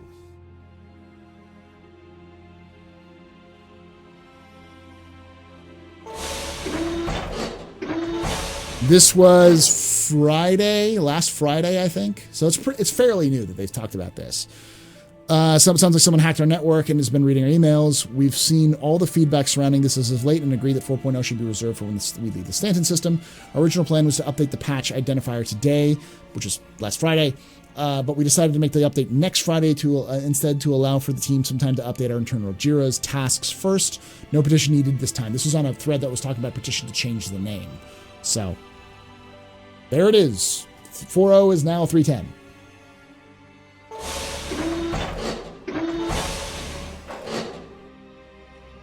Now, we don't actually have the name, but 3.10 is what people have been calling it. Yeah, I'd like to see the Titan suits be renamed to something less confusing. I'd hope that they would call them, like, Atlas suits or something like that. I don't know. Hercules are these things. They're supposed to make the Hawk wings and landing gear functions separate, aren't they? I think that's supposed to make it fit in the Carrack. I don't know if it fits in the Carrack. Yeah, it's just a name change. As most people say, it's just a number. I don't give a shit. But CIG was the one, like, I actually brought it up a while ago when I first saw them call it 4.0. I'm like, why are you calling it 4.0? Is it just because 4.0 comes after 3.9? And then CIG at one point made an announcement saying it's called 4.0 because it has a major update that we're planning for it. And I'm like, oh, cool. We're going to miss whatever that's supposed to be, and they're going to have to push it back. That's a dumb move, CIG. And guess what? But it pays to be pessimistic in Star Citizen's development. And I say pessimistic, I don't mean pessimistic as in, like, I hate all of... I hate CIG, and CIG's always lying. It's just more that you have to have more of a realistic kind of outlook on how CIG's developing Star Citizen than CIG has, in order to not put yourself into a hype machine and then get upset when it doesn't come out. Yeah, it would be great to have Squadron 42 at the end of the year. I don't think we're going to see Squadron 42 at the end of the year. We'll see Squadron 42 at the end of next year, maybe. Are they still planning on doing the Agent Smith mechanic? No idea. Probably not. But we'll see. Titan suits were named to power suits. That way you could have civilian or military suits. That's a good generic name, power suits. Yo, citizens, what's going on? Hey, Solar, how you doing, buddy? What am I expecting for next patch could be the focus on? So I feel like next patch is going to be pretty slim pickings, and they'll probably announce something big sometime right before it's released. But it's likely not going to be big in terms of our big. So like right now, 4.0 is Eddie Parr. No one cares. Sorry, no one cares. Shop additions, which is additional shop locations in New Babbage. Cool. Grimhex improvements. That'll probably go a lot more than you think. Probably the big thing that Grimhex is going to have is its race course. So they'll probably try to reintroduce space racing. That'll probably be their big hype thing they'll push. FPS combat weapon types and cover usage are both scheduled for AI. Not going to happen. Or they'll remove those and they'll add FPS combat improvements is what they'll add into it. And they'll just tweak with what they have and call that a day. Gameplay, elevator panel updates. That's gameplay. Okay. But I mean, every single elevator in the game needs to get essentially what New Babbage has for elevators. There's also new targeting methodology and body dragging, high-speed combat, ship HUD rework, and the law system surrender, as well as restricted area rework. So I think that's probably what they're focused most on, which is the new space combat. They'll probably call it something like the new combat experience, which will completely change how we fight in terms of combat as of right now. Body dragging will be added in, hopefully, with being able to heal each other, but we don't know if that's true or not. And hopefully with some more PvP bounty stuff, but I don't know. That's probably going to be the big emphasis. And they've got the Cutlass Blue and the M50. Now, the thing is they said in the past that the Cutlass Blue would only be brought in when you could use it. That was their plan. So if they're sticking to that, it means that being able to capture players and throw them into a stasis pod is going to be part of this next patch. Hopefully. And then you've got the electric sniper bolt and all that. And again, the electric bolt weapons are all supposed to be less than lethal weapons. So that adds to the whole taking targets in alive kind of thing. And then core tech, the height map improvements. NPC scheduler is a big one, which allows them to have the spawning location and the routine of every NPC kind of going down, as well as shield tech. The shield tech rework also matches up with the whole combat experience. So I think the three major things that they're probably focusing on right now, which may or may not make it in, is bounty improvements, which corresponds with the new combat experience, which corresponds with the space racing and Grimhex. The way that it'll eventually be presented and shown is going to be kind of like they did with 3.9, where it's going to feel overwhelming. There's going to be a ton of stuff that you forget was added to the patch that was actually added to the patch, plus all the kind of back-end stuff.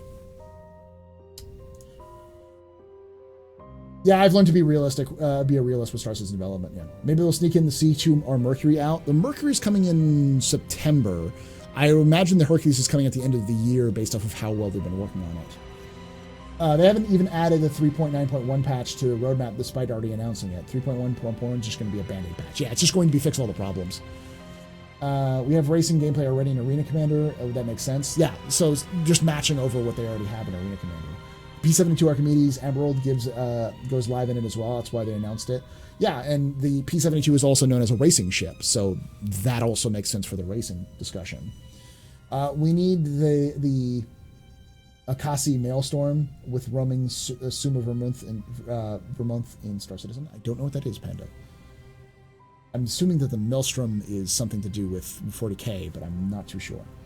How are you supposed to make somebody surrender? Did I fight a criminal and he logged out? My hope, Blues, is that if a criminal is going to get to the point where they have to be captured and they just log out, that CIG has a system where they just replace it with an NPC, which is something they wanted to do in the past. That would also make sense for the NPC scheduler. That's something like that they would do, but who knows? His ship was 30% health. Astropub, Genesis Starliner before 4.0? No. Do you think that we might get our faction baton when the blue comes out? Yes. The stun baton? I believe so.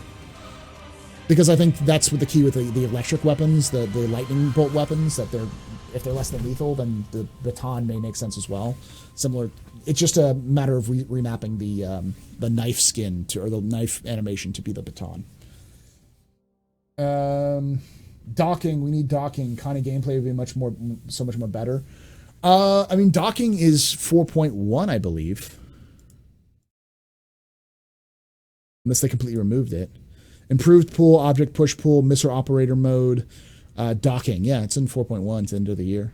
Plus death animation improvements. FPS realistic firing handling, hazard awareness and avoidance, and combat polishing. And then space station refinery and space station cargo deck. With the server to actor client rework is the main one.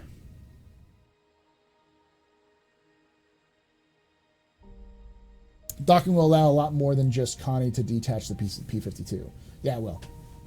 Hope they finish money transfer system next QTR. I hope so too. I think they still need a mission system. They need some sort of dynamic system that they can use for player-to-player contracts. But I don't know how they would make that. I mean, I know how you design it. You design it so that you have player offerer, player getter, and you can have multiple players offering or multiple players getting. And then the players who are offering the mission will then have to donate the money that they're offering into the contract. So it's held by, say, like a neutral third party, say it's like a bank or something. And then upon completion of the mission, the people who are getting the money will get it, and the mission is complete when the players who are offering the money click that it's complete, essentially. Or you have something like when it's complete, or within 24 hours, or you have set a time frame of when that cash is deposited to those players' accounts, and you can set like percentage amounts. So if you have like an even split, then every player does it. It would just be a form essentially that you'd have to fill out, and then you'd have to do some calculations at the back end. But I still think that's an important part of would be an important part of dealing with missions, player to player missions, because you still need some sort of arbitrary system. Because if you just say, hey, I'll pay you this much when I'm done, and then they just never pay you, there's no way of punishing those players for being dicks other than saying that they're shitty. Like, I like the review system they have where you can be like positive or negative reviews. But then it's also prone to breaking and that kind of stuff. So, depends.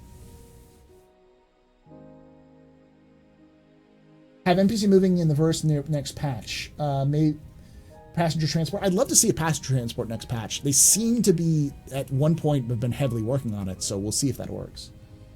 Yeah, obviously, it's a small thing still. Do I ask which room stream is? Yes, I do both there, Solotherm. I only do it for this patch. I do it for 3-9. I only do it for this broadcast. But I normally just do it for Wednesday and Thursday. Wednesday, Thursday, and Friday are exclusively Twitch. Wednesday, Thursday, Friday, Saturday are all exclusive to Twitch. It's just Tuesdays that I do this. Well, Wednesdays for some of you guys. Yeah, it's like the MRBC and Battletech, how they dealt with the Merc contracts. Yeah. You need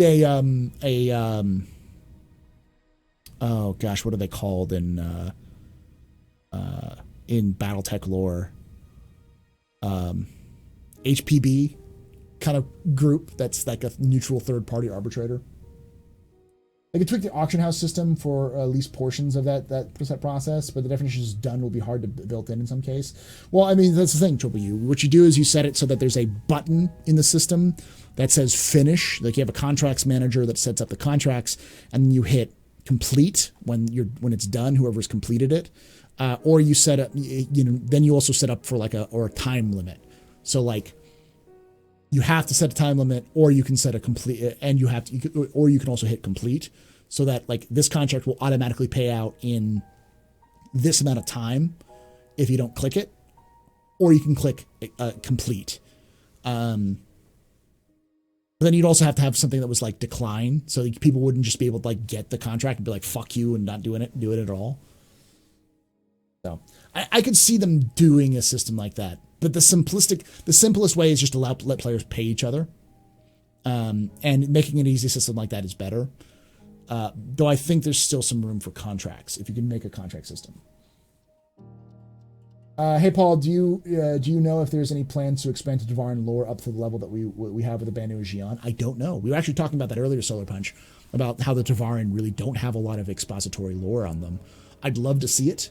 We got a little bit with the Instrument of Surrender story, but I'd like to see more like detail behind it, like more of the what are the tenets of Rajora? What's their language? You know, they obviously have a written language that's separate from UEE Common, though all Tavarin can speak UEE Common and are very eloquent in some cases with UEE Common, so we know it's not that different from human speech. So, will they separate felony from hard crime? I mean, felony is a hard crime. Misdemeanor is a light crime. Felony is a hard crime. Passenger transport is not that easy gameplay to be done. It's not that. It's that it's more difficult for them to get the NPCs to work properly, to transport from to and fro. There's a lot of back end stuff that has to work with that. The biggest problem isn't necessarily dropping troops right now. CIG seems to have gotten the idea of NPCs unloading down. It's loading troops and then unloading the troops. We don't go to jail for littering. That's already in there. They already have misdemeanors versus felonies. You get fines for misdemeanors. You get time for felonies. You can actually look at it in your journal on your mobile glass. It actually has like the whole detail behind it.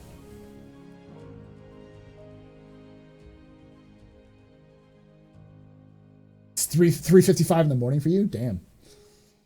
Will medical salvage repair, itemized cargo play, and science be put into beta development, since it seems like their roadmaps don't indicate that in alpha? Solothorn, I believe that the way that they're looking at things, the way CIG has talked about development with Star Citizen, is that the back-end areas is what they're looking for alpha. So getting server meshing up and doing all of that back-end stuff is what the big part of alpha is.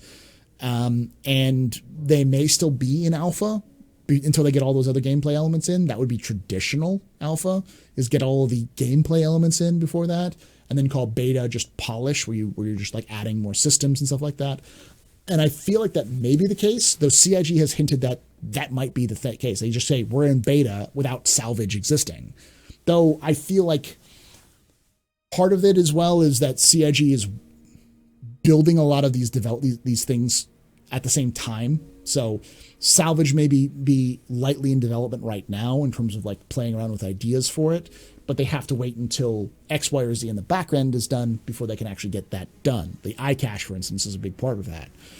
And then repair and salvage may be also affected by the dynamic economy, because they want the repairs to be based off of the cost of the materials that are used to repair the ship, which requires the dynamic economy to be functioning in the back end as well. Same with fuel.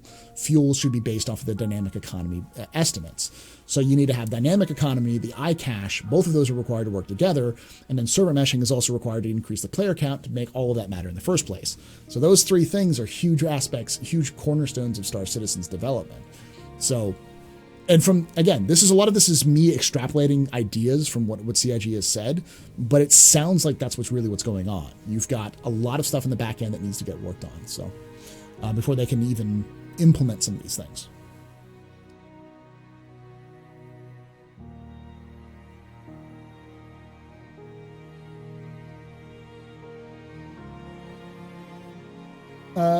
Could the lore of the lack of lore in Tavarin be a result of them losing the war and the UE trying to cover up history? No. It seems like there's a lot of understanding of the Tavarin, like their lore exists in game. They just haven't finalized it yet. Good chunk of stream would be in jail right now, otherwise, yeah. Do you think they will change or upgrade the Raven or any of the other limited ships? Maybe a little bit, but not too much.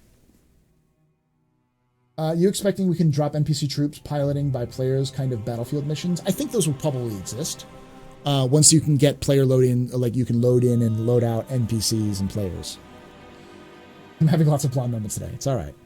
So alpha could just be keep extended then? It likely is there, Solithern. It really depends on your definition of alpha. The problem about alpha is you ask 15 developers, software developers, what alpha is, you'll get 15 different answers.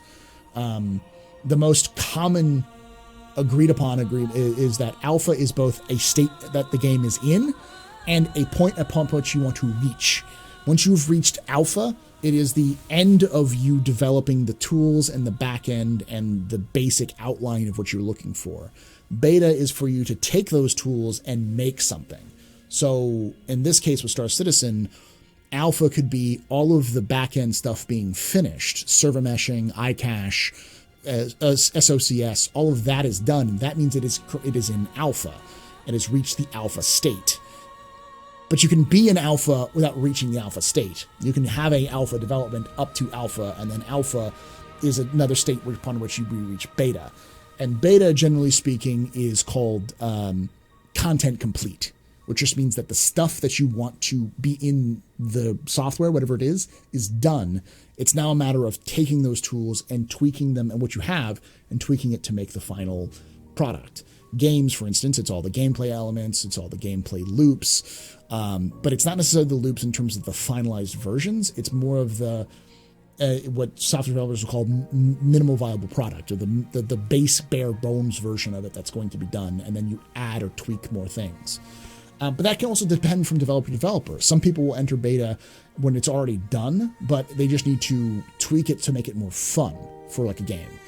Some people enter beta earlier as they've got everything done, but not all the content is in. In Star Citizen's case, it would be something like not all the missions are in, not all the mission givers are in, not all the systems are in, that kind of thing. So it really depends on who you talk to when it comes to those kind of situations. But likely Star Citizen is going to be an alpha for quite a long time. At least another 2 years, at least, if not more. It really depends on CIG's development timeline, how well the back-end stuff goes. Though CIG seems to be doing the back-end stuff a lot faster than they have in the past, so who knows? What would be awesome if CIG hired Mick Gordon, Doom composer, to take make music for Theaters of War? You know, Everest, that'd be a good idea, but you know who I know that Pedro can make music like that. He can, if he wanted to. Do you think that any ground type of army vehicles will come, like tanks, etc., for battlefield gameplay? Andy, my sweet summer child, let me tell you about the Nova Tank and the Titan suit. We already have the Ballista, which is an anti-aircraft missile battery, which can also be used as rocket artillery. Then you also have the Nova Tank, the Tumbril Nova Tank, which everyone calls the Nova Tank, because we don't have tanks in Star Citizen, we have tonks. Then you have the Titan suit, which is kind of like power armor, but less Halo, more battle tech kind of power armor, which is kind of like a anti-material, anti-infantry kind of weapon, combined weapon. So yeah, they already have a lot of stuff that's planned out for ground warfare. They just need to flesh it out more.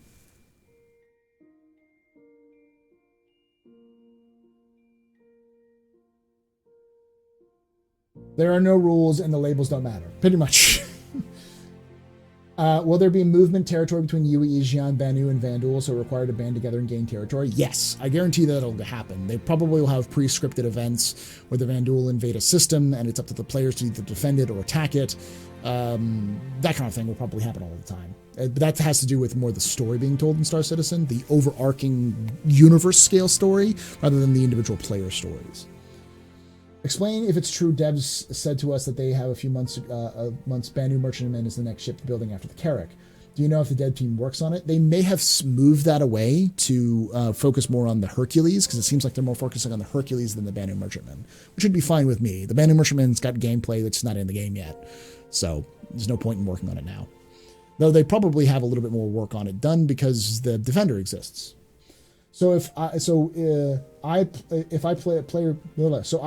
Planetside 2 where there are huge battles when military vehicles, including the Nova tank, is done. Do you think that there will be a lot of Planetside 2 community who come over to Star Citizen? Possibly. It depends on how much support Planetside 2 gets going forward. They seem to have a lot of support overall, so it doesn't seem like it's not going to happen, but we'll see. With hope, yeah. I think it's surprised abandoned merchantman team is working on the C2 at the moment. Yeah, aimless, that's, what I said. All hail Tonk. Tonk! So I play. Yeah, Pedro is amazing too. His work is far above awesome. He's got a lot of flexibility. I think he could easily do the rip and tear kind of like hard metal game,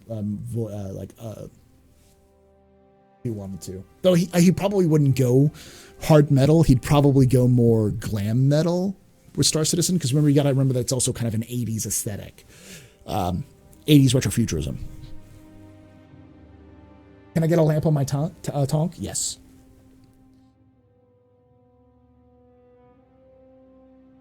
Are there any rebel factions trying to overthrow the UAE? Yes.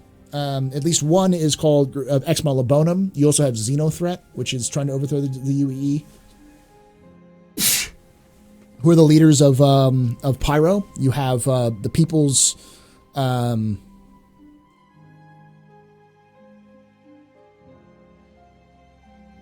can't remember the name of them. The Levski group. The people in Levski are trying to overthrow the UAE. There's lots of rebels trying to overthrow the UAE. How effective they are is another thing.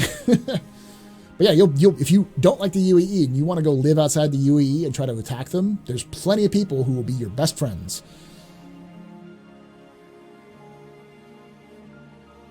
Any hints on lore when the UAE has assimilated other races other than the Tavarin? No, just the Tavarin seems to be the only ones. Though there are Banu and Xi'an who live in the UAE, who could even be citizens, but we don't have any information on that yet. Talk many things go boom. Yes. Size 5 cannons will do that. Game of Flex. I want bobbleheads for the Prospector. Gonna happen. It is gonna happen. How do you say boom in French? Boom?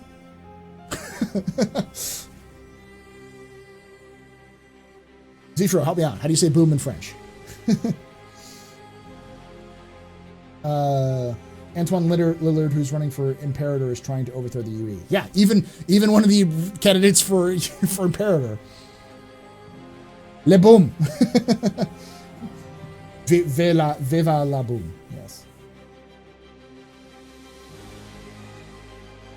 It's probably something really complex. Explosion or boom.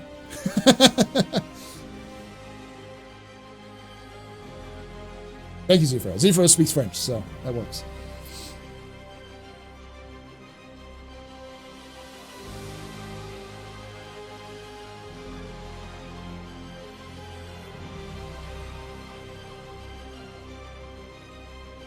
Big bada boom. So there would be a lot of similarities between Star Citizen land battles and Planetside 2 battles. Even the tumblers are similar to the harassers in Planetside 2, which makes me think it would happen. For sure. I mean, Sean Tracy has lamented many times that he keeps making the same game. His entire career is him making the same game. Because apparently he got I didn't know this, but he got started playing Battlefield, or working for Battlefield. He started working for the Battlefield community, either as a modder or as a developer. And then he left that community and made MechWarrior Living Legends, which is a mod for Crysis, which is essentially Battlefield but with mechs, but in the Battlefront universe, or Battlefield in the BattleTech universe. And then he left that and worked for Crysis, or for Crytek specifically, and then left Crytek to work for CIG, where he's making Theaters of War, which is just Battlefield, but in space, but in Star Citizen. And in many ways, Planetside was Battlefield, but in space. So I wouldn't be surprised.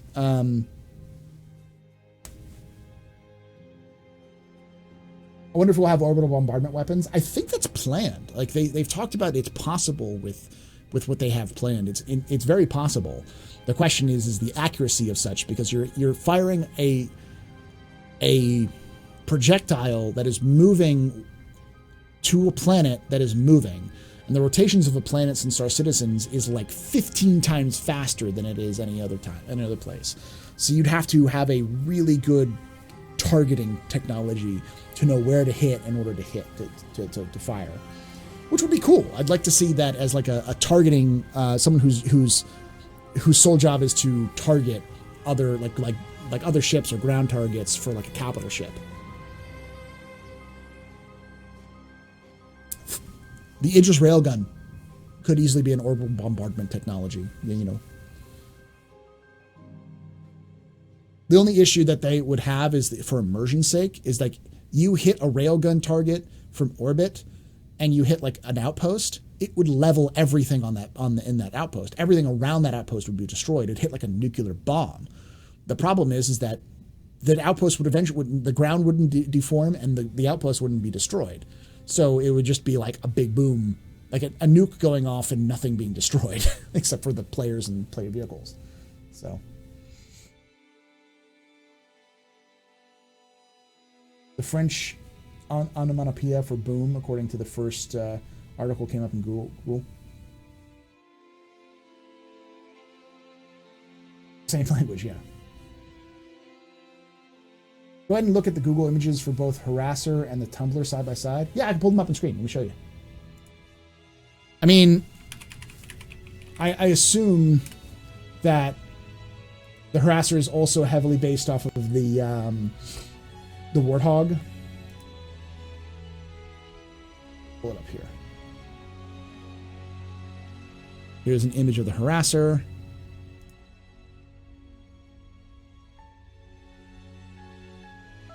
And we'll pull up the Tumbler Cyclone. Tumbril.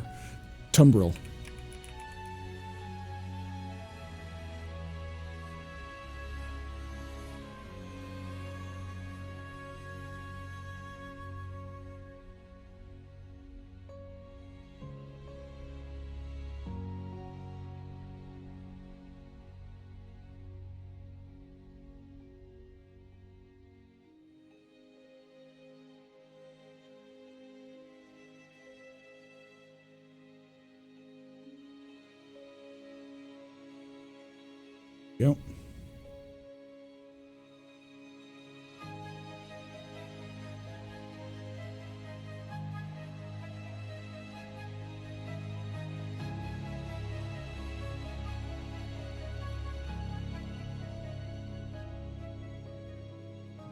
Yep. So you guys can see the side-by-side comparison of the Harasser, which is over here, and the Tumbler TR. They're very similar. But I would also pull up, let me do this real quick.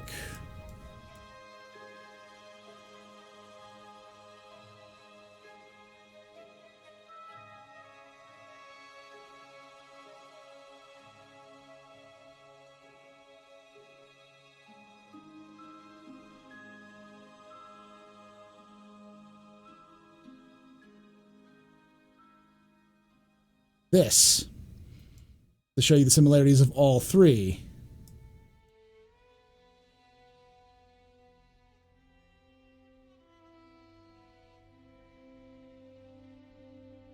There's a commonality, and I'll show you the granddaddy of all of these.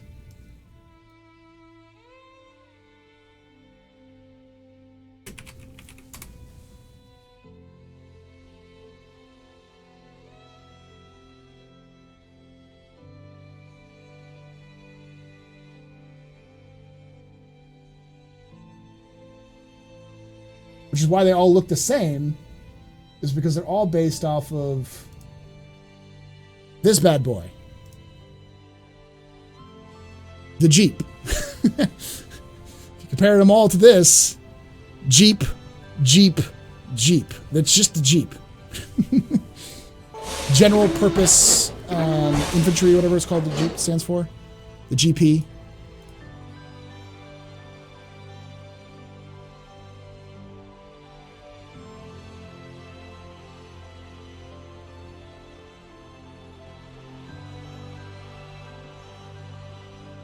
Astro, did you find my English last Friday night? It was good. It was broken in parts, but it wasn't bad.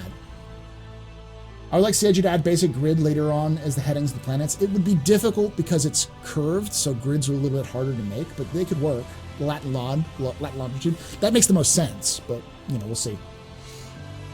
I still think anything CIG does is better than anything that inspired by their final works. Yeah, I mean, the Cyclone TR is not innovative in what it is, because other games and other properties have done something similar, but they're all inspired by the same kind of ideas. So, the Willys Jeep, yeah. The Jeep is a different name. Like, there's an interesting story of the Jeep because the Jeep is a nickname. It's not its full name. It's kind of like the Warthog in the plane, the Warthog. Its name isn't actually the Warthog. Its name is the Thunderbolt 2, I think is what it's called technically. But people call it the Warthog. It's that kind of thing.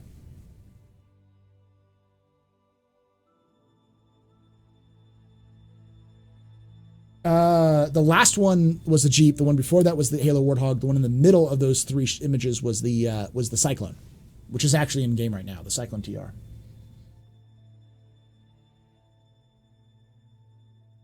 It's accurately scaled to the Cyclone 2. Yeah. Yeah, because the Jeep is tiny. If anyone have actually seen like an old World War II Jeep, they are small. They're about like 3 feet tall or something like that. They're really low to the ground. Yeah, the Twitter link hasn't been updated.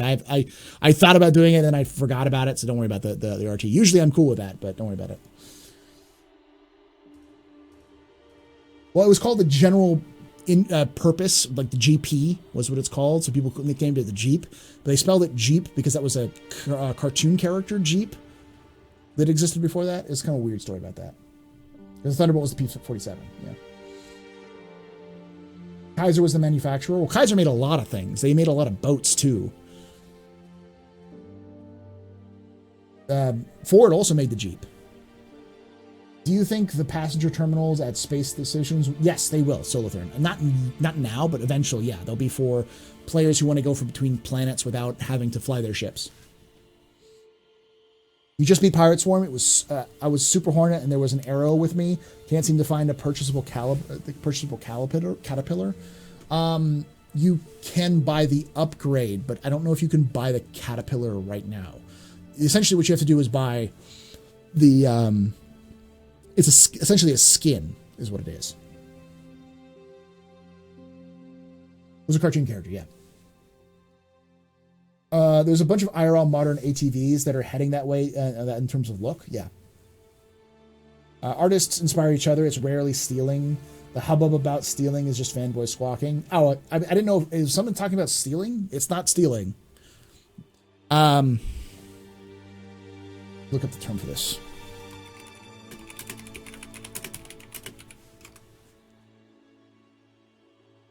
Aeschylus 119.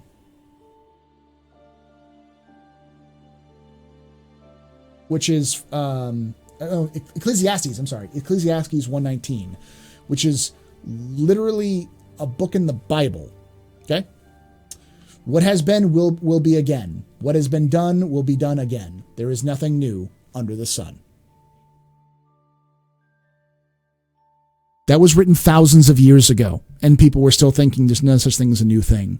Everything is just additions or revisions or updates or grades from the last thing. It's still true today. there's some rule about like there's only like 9 stories that have ever been told, and all stories are variations on those 9 stories. So yeah, like everyone steals and everyone develops and changes things. What matters isn't necessarily what you create, it's how you create it to create new ideas from those ideas. Once you beat the multiplayer Pirate Swarm, you can buy the Caterpillar Pirate and Pirate Gladius from the Pledge store under the standalone ships. You cannot upgrade to them, only pledge for them. They changed that, because when it originally happened, you had to buy an upgrade package and then apply that to the original ship. You couldn't buy the ship itself. And a lot of people have come in here and asking, like, hey, how do I buy the Caterpillar, the Pirate Caterpillar? And they can't find it on the store. I don't think it exists anymore. But that may need some clarification from CIG. What's weird to me is that sometimes CIG go through the whole bunch of design concepts and revisions and then end up with something like the Prowler as a carbon copy of something else. Prowler isn't a carbon copy. It's the shape is very similar to the Final Fantasy Spirits Within ship, but it's also heavily inspired by the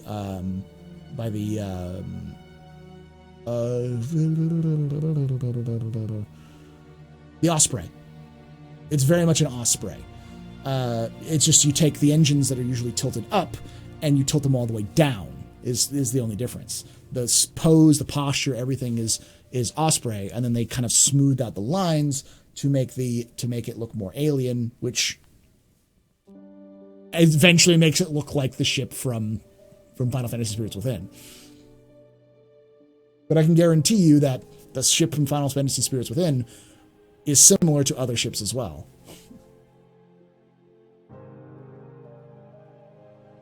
I helped somebody get through it a couple weeks ago.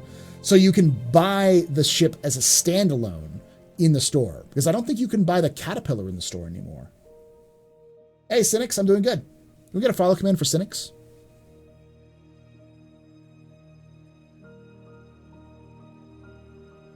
This is a little different from my roleplay stuff. So this may be a surprise, Cynics, but I didn't stream a lot of roleplay, if any roleplay, from most of my streaming career. I've been doing kind of other things. I've played a lot of roleplay on my back end, done a lot of other kind of stuff offline or off stream, I should say. But I'm looking to get that back in there. So yeah, Cynics is a fantastic streamer. He does a lot of roleplay. He's been focused on DayZ and now with Red Dead Redemption 2 roleplay. He's got great voices. He's got great characterization. If you're looking for good story content, check him out. He's trying to make it as a full-time content creator. He produces like a video a day on YouTube. Like every day he releases a new video, which is, high quality, 30 minutes long. Looking for good content, good story content. He streams almost every day. Full-time content creator. Definitely check him out. I think I'll get into Star Citizen soon because I really enjoyed Elite Dangerous and damn, I want space legs. Cynics, I mean, just talk with Jam or Haz about Star Citizen. Like, Star Citizen is built for role players. It really is. The stories you can tell in it even now are kind of insane, and it's not like modifications. It's just the base game. It has a lot of role play things. The game is built to be role play. Fuck.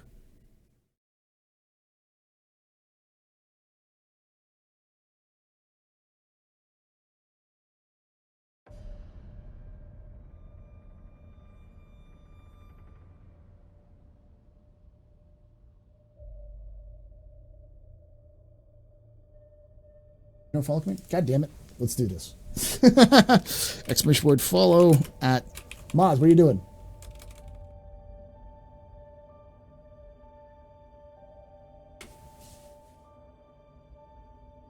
Yeah, Star Citizen shares a lot of similarities with Elite Dangerous, but the fact that you are the player, not your ship, it has a huge deal. What am I personally looking forward to in the verse? What is your thing? Well, I mean, I'm an astropub. I want to be able to serve alcohol and collect money for it. I want to be a space bar. Space bartender. That is my thing. And then all the things around the space bartender and being a space bar is smuggling to get like illegal goods. Like we are completely, I'm sorry. I meant we're completely legal and above bar. There's nothing illegal going on in my pub. You don't, whatever you do, don't go to the back room. You will not find a guy named Grockies and he won't give you the good shit. Okay. That's totally not going to happen. Knock twice and the password is potato.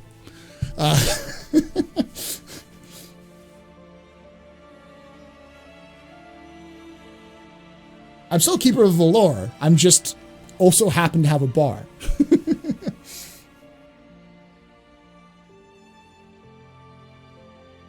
Oh yeah. Don't. Star Citizen added this last patch. It added like survival conditions to planets. So certain moons and planets, you've got like 20 minutes of survival time if you don't have the right gear. And the planets have winds that are so strong that they'll blow over your ships if you turn them off. So, sorry, pole dancer. The Drake stripper ship? Yes, I need the pole dancers. Potatoes. Boil and mash and put them in a stew. Yes, that is the keyword. The Arc star map, or the Arc is what it's called, where the Arc star map comes from. That's the Grand Library of the UE. Yeah. They even have prison, you know. Gingy was hanging out watching, and we were in prison at one point, and he's like, "Wait, how long are you in prison for?" I'm like, 11 hours. He's like, "Damn, I don't feel bad for sending people to Sisika for 2 hours." Then I'm like, "Nope." Game out of the box gives you crimes that you can commit, that you can go to jail for 11 hours IRL. Thank you, Sean. That's the whole idea. What's the major difference in plus and negatives versus Elite Dangerous and Star Citizen? Elite Dangerous is done, a completed game that has a lot of back-end support, and there's a lot of like fleshed out gameplay loops. Star Citizen's still in early development, so there's a lot of stuff that's yet to come for the game. It's a much smaller universe. Even its full planned expansion is only 100 systems, but those systems are going to be a lot more fleshed out, semi-handcrafted with some procedural elements to help, but handcrafted lore, handcrafted landing zones and such, mission givers and that kind of thing is much more precise rather than randomly generated like Elite. Star Citizen is going to it's going to have a little bit more in-depth mechanics, though a lot of the updates that Elite has been very similar to Star Citizen. Like the mining in Star Citizen is more than just shoot a rock, get materials. It's about tuning a laser to the right frequency and leaving it at the right energy distribution so it cracks it, and then you scoop up the remains. Star Citizen's more about you being a player in a universe that you can influence and live in, but is designed to be more fleshed out from the start. Whereas Elite Dangerous is more about the broad scope of the universe, like feeling like a drop of water in a huge ocean comparatively. The exploration in Star Citizen is going to be a lot more focused rather than just fly to the center of the galaxy. It's going to be like, hey, you have to go map this old area out that hasn't been mapped in a while and see if there's anything new there. And you may not have a chance of doing it. And again, that mechanic isn't even in the game yet. So there's a lot of stuff that Star Citizen has yet to make, which Elite has been frolicking in for years now. As someone who was a beta backer for Elite, has well over 1,000 hours in Elite Dangerous, I can see the advantages and disadvantages of both of them. And Elite is a lot more friendly for a solo player. If you want to play alone on your own, Elite is much more of that kind of game. Star Citizen, you can do that as well, but you reach a ceiling point in Star Citizen where group gameplay is required, especially for the larger ships. You can't just hop into a frigate and just run it yourself like you can in Elite. You need an entire crew. 24/7 for 76-hour real IRL in Star Citizen? Damn, what did you do? Question, in the future role-playing of a spacebar, would you consider RPG elements to be implemented or encouraged, i.e. maybe using dice to decide what happens from behind the screen? What do you mean, though, Dus, in terms of that? Okay, I tried flying another settlement in Elite Dangerous and got tired of 24 IRL flight time to get there. It's going to be a lot of time. Like, you're going to definitely have travel time, but like right now going between planet and planet in Star Citizen is 10 to 20 minutes depending on your ship and your speed, and going from system to system is going to be about the same. You're still looking at like large gaps of time where it's like 5 to 20 minutes between different locations, though hopefully the locations will be close enough in some cases where you can have content, you can just jump from place to place and have content, but for more money you have to go longer distances, that kind of thing. Barkeep, I will have a planned Galactic Cargo Blaster, please. Oh, and I feel like potatoes. Like a potato. Yeah, there we go. I found ED to give me an empty feeling while playing. The best way of putting it that a lot of people like to put it is that Elite Dangerous is an ocean that's an inch deep, and Star Citizen's a puddle that's a mile deep. You know, where it's like there's a lot more depth in Star Citizen, but there's not a lot to it right now. And Elite Dangerous is a lot that you can, there's a lot of like space and things you can do, but the overall experience is very shallow in comparison. Elite Dangerous is like a traditional space game, a traditional space sim. It is got all of those elements refined to perfection. It's the granddaddy, Elite's the granddaddy of all space sims, and so it's like that. It's like that, but distilled to perfection. And Star Citizen is like a completely different experience because of its attempt to break the mold in the first place. It's a first-person shooter, it's a space game, it's a life simulator, it's a survival game. Well, not really, it's like a light survival game. But it's got all of these different elements which are trying to be put together to create a different genre. Even CIG has a hard time describing what the game is. I think they've settled on Universe Simulator, you know, or Universe Life Simulator or something like that.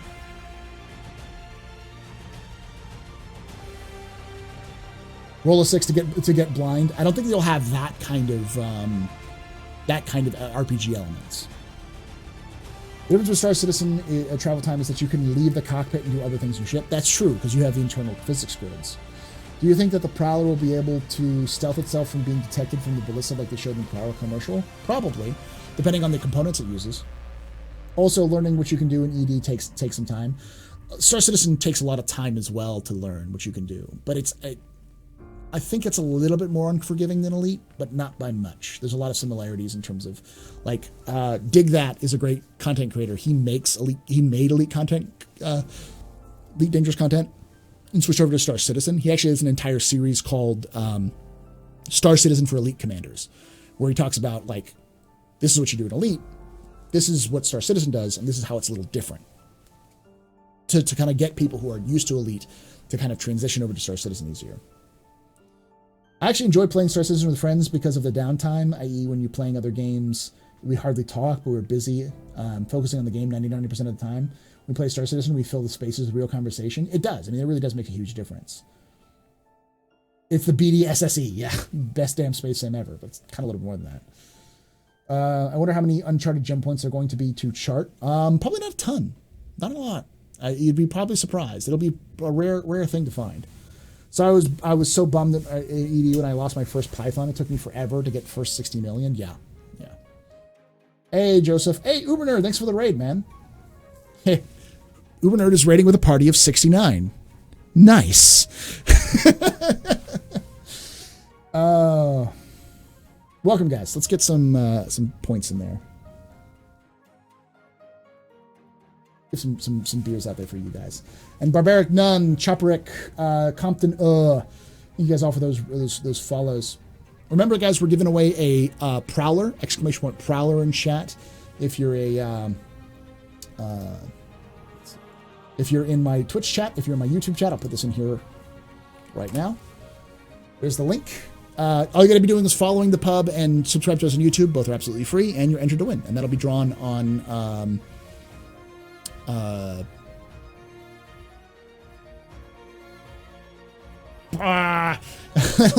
that'll be drawn this Friday, I think. That's when we'll do it. We're gonna follow command for it's also a game package if you guys don't have the game. So !follow at Uber Nerd. By the way, Uber Nerd, follow Uber Nerd. I don't know why if you haven't already. Nanu, live long and prosper. Nerds. He's a fantastic content creator, worth your time, worth your element, worth your time, worth your watch, worth your subscription. He's been hanging out in the past and stuff like that. Were you playing some Star Citizen, Uber, or were you having the same struggles everybody else was having? Cooker Mate, thanks for that follow, and Lee Kiss, thanks so much for that follow, and Code Monkey, thanks for that follow. Still has 10 days on it, so it's not this Friday. I'll move it back to Saturday. It shouldn't be. It should be drawn this week. I'm not going to do it until next week. That's ridiculous.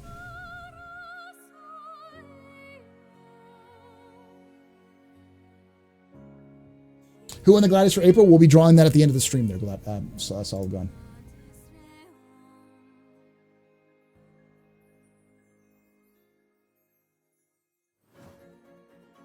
I'm a Gleam Boy. Yeah, I'll do that anyways. All right, be right back. Playing Star Citizen was smooth for me, but stream snipers have been targeting me as of late, and so it's not so much fun. That sucks. The best way I've been learned to deal with stream snipers is just to ignore them and move to a different server kind of thing and just kind of move on. Because my experience is that stream snipers really enjoy causing havoc, and they enjoy like getting the attention of people being angry at them. But it's easier for me because I do combat. I actually do a lot of combat. I know you do a lot of like mining and hauling as well. So be right back, guys. Don't go anywhere.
Sorry about that, guys. Chair. Yes, the chair is the best and certainly superior content creation than I am. Have a good night there, Mario. Thanks for hanging out, man. All right, let's go to here real quickly. Hey, Wiggles, how's it going? Very interesting. What is very interesting there, Leaf? Stream snipers are a special kind of person? Yeah. Do you think we'll have more city quarters on ArcCorp and Lorville? Yes, it'll eventually happen, just not right now. Just as the game expands, they'll have more. I'm sure they'll have like a more mining section specifically in ArcCorp and all that kind of stuff. They likely will also have things like cargo decks and refinery decks, similar to what we have in stations, but we'll see. P-Gill's a good wingman there, Ubernerd. He's very good at that.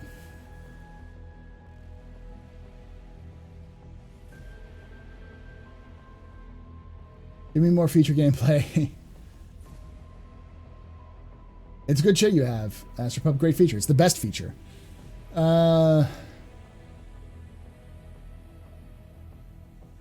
Question: do you think we'll see a proper Fleet Week a proper Fleet Week in game this month? I think we'll have a proper Fleet Week. I don't know if it'll be in game, like the display of that kind of stuff. It'd be cool if they had it, but I don't know if that's going to be the case. I think it's more just going to be a lore thing. Trust me, I'm one of those people who is dead set on having more lore in game. Just not there yet. We maxed out 4 in the same jump envelope, their shield. Okay, that's nice. We're just getting my buns handed to me in XCOM 2, waiting for the new PC to get here so I can pick up Star Citizen again. Nice. I can see it now. 3 prowlers flying low. Elevation in an alien forest, canopy, and an alien world playing Rolling Stones Painted Black or Clearwater. God, it reminds me of, was it Full Metal Jacket? How can you shoot women and children? Easy, you just leave less, or something like that.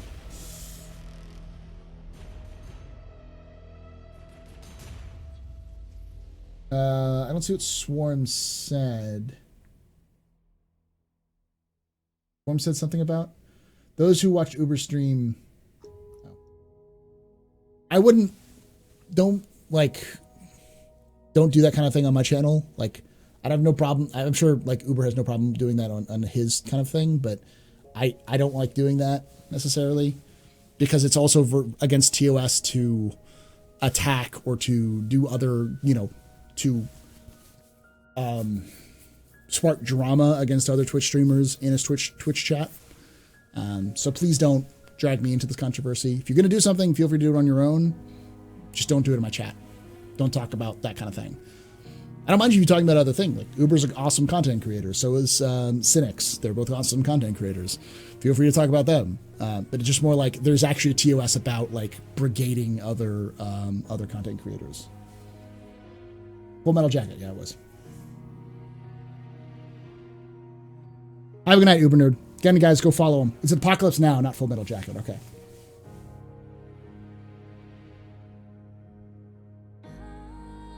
I'm already coming up with ATC procedures for carriers. Yeah, that's going to be awesome. Yeah.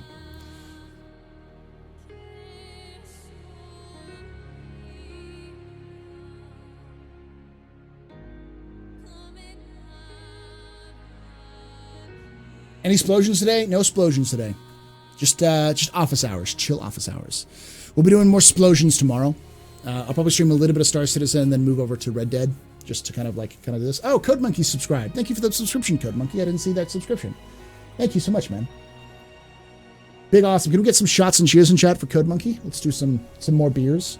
For those of you guys who don't know what beers are something you get by watching the stream as well as by events like subscriptions and follows and such. And those beers are specifically used for giveaways like the one we're going to give on Friday.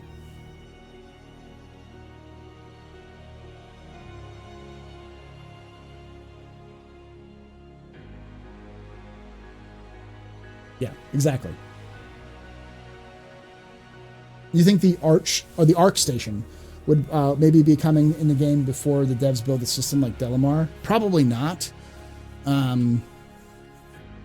because it's going to be the Arc Station is going to be its own landing zone. Like it's going to be a separate landing zone. It would be something like Levski or Grimhex in terms of its own kind of development stuff. I guess with the shots and shooters means a lot to me. Astro, may I get a link to your Twitch, please? Sure, I'll put it in chat. Twitch.tv/theastropub. There you go. Rashawn, there you go. I noticed that the planets varieties they create and their effects they give in planets and new garbage. I think it's a precursor for science and medical player later in the game. Mobile glass scans. Yes, for sure. It's from Full Metal Jacket. Okay, that's from Full Metal Jacket, not from Apocalypse Now. Okay. Happy Cinco de Mayo. Hey, how's it going there, Black Blend Elect? Yeah, it's Taco Tuesday. And for those of you guys on my Twitch channel,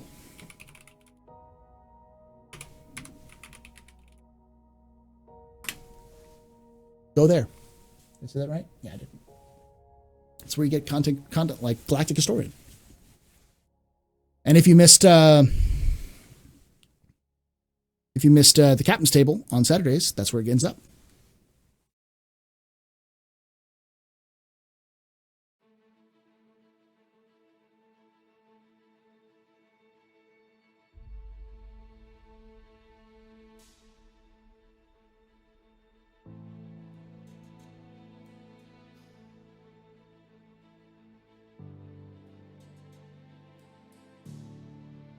With the tech they have now, do you think they'll start to finish the deployment time for a new solar system will be? Start to finish, depending on the system, it'd probably take them only like one quarter to do a system.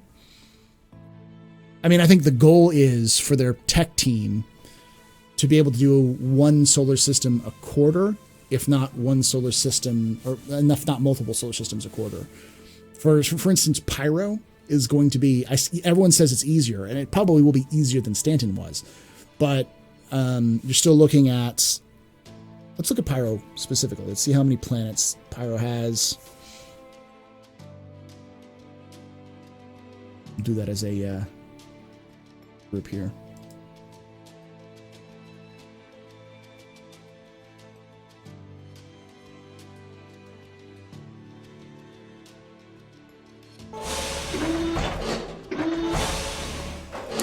So it has 6 planets. Pyro 1 is a dwarf planet, charred from constant violent solar flares from the system star, so it's a small planet. Pyro 2 is a coreless planet that once had a significant mineral deposits. A metal rush quickly picked the planet clean and left it empty husk, so it's a coreless planet. Pyro 3, scientists speculate this terrestrial planet survived a collision with pieces of planet-sized body that knocked Pyro 4 out of its orbit. Pyro 4, a protoplanet that has been mined clean, knocked out of orbit by a celestial body equal to its mass. It's slowly being pulled into Pyro 5. So you have Pyro 4 and Pyro 5, which are both being pulled into each other. Pyro 5 is a massive yellow and green gas giant that's slowly pulling Pyro 4 into its orbit. The poor hydrogen mix in its upper atmosphere makes it less than ideal refueling spot. So it's a yellow-green gas giant, which is different from the gas giant we have in Crusader, or with Crusader. And Pyro 6 is the protoplanet that suffers little damage from Pyro's distant star. Planned to terraform Pyro, Gold Horizon planned to terraform Pyro 6, but abandoned it when it became clear there's no reasonable terraformation to be done. The orbiting ruining station is populated by Pyro's only permanent inhabitants. So there are 6 planets, but in reality, there are only 2 of the planets have the same orbit. So there's only 1, 2, 3, 4. There's only 5 real planets, and no moons that we can think of. There may be moons that exist, but we haven't seen yet. But it doesn't look like there are moons. And the biggest thing is that there's a big asteroid belt that surrounds the whole thing. The Akiro cluster. Mostly worthless. Some rare minerals can be found here. Like this is a picture of what it looks like. That's probably a planet. Let's see where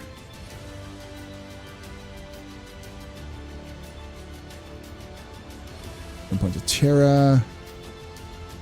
1 point to Kano. So I'm guessing the jump point to...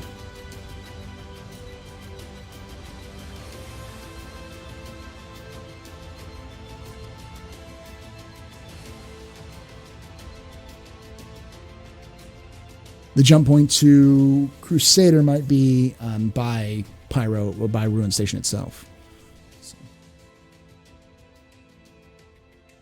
So that in case, it's probably going to be less inhabited or less. It'd be easier to make than Crusader or than Stanton was, but that's still difficult.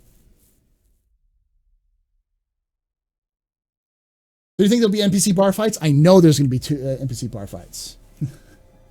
2 weeks. Yeah. I don't think it's going to take them 2 weeks to make it. I think it'll depend on the system, but I think the average amount of time that a system will take is 1 quarter. They have most of Pyro done already. Screech, where do you have that information? If you could give that link to me, I'd love it.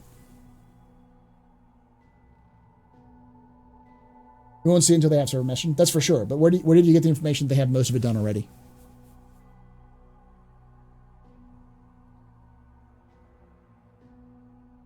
They said they needed server meshing, so I doubt they'll do something else. They said that it's obvious they haven't fully fleshed it out yet. They said that they've talked about the idea of doing server meshing. They've talked about the idea of being a separate server that you can migrate to. So you just have like a loading screen essentially between server 1 and server 2, but there'll be 2 different populations of 50 people. They've talked about the ideas like that they've thrown around. So, but we don't know for sure. Systems after that could go quickly, like Nyx, which only has 3 planets and no moons. We already have part of the Nyx system in Stanton, which is Delmar. Yep. Screech, we don't know if that's the final Pyro, though. That might be just a placeholder that they used until they actually got the Pyro system done. They've done that in the past. If you look at the ArcCorp footage from 2016, I think, 2017, it looks nothing like the final ArcCorp we got because it was a placeholder planet that they were working on that they kind of worked on differently. So...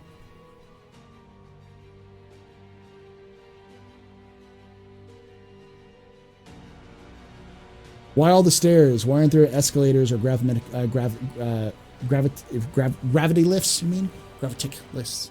I think the reason why you don't have gravimetric or gravity lifts or escalators is because of power resources, as well as just game design. It doesn't make a lot of sense. Buccaneer, Gladius, hands down the Gladius. Buccaneer is a flying. It's made out of balsa wood and duct tape. It's in paper. You'll get exploded within a couple seconds of using one.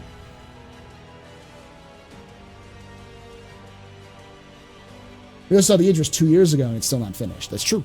Yeah.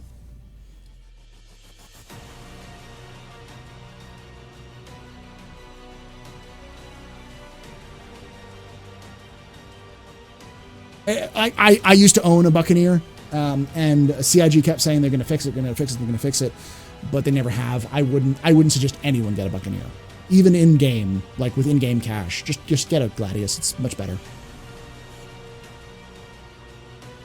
Gravitic. I don't know what that means. It was like the Japanese Zero, the Buccaneer. Yes. Right now, I think the Buccaneer is so weak because it's mostly going to be an NPC enemy ship in Squadron 42. So because they use the NPC stats as the same as the player stats, you're not going to see it work very well. It has to be weak enough for players to be able to just destroy it easily. So as a result, as a player ship, not a very good idea. What's the best PvP or PvE ship or both? Super Hornet? No. Super Hornet currently has a shield bug where you can blow off the top turrets pretty easily. The PvP meta changes and PvE meta change every patch. At least last patch with 3.8.2, it was the Gladius with gimbaled mass drivers. The mass drivers have been decreased in effectiveness, so there's definitely a new meta. Likely it's the Saber again because of the stealth tech, because you can actually reduce your signature so low with some ships that they won't show up on passive radar until like they're on top of you practically. I hate Drake Crew. I gave up a long time ago. Solo third on that.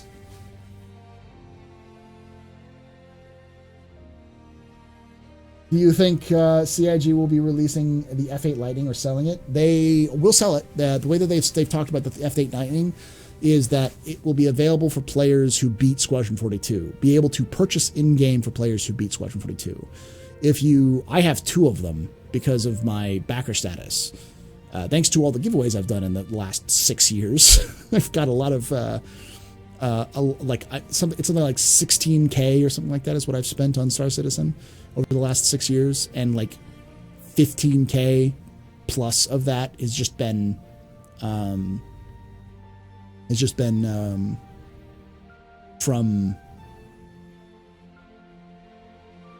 giveaways, stuff purchased for giveaways. Not all you big stuff either. It's like $10 gift card here, starter pack there. Just builds up over time. I don't think soon. I don't think you're going to see F8 Lightning sold separately.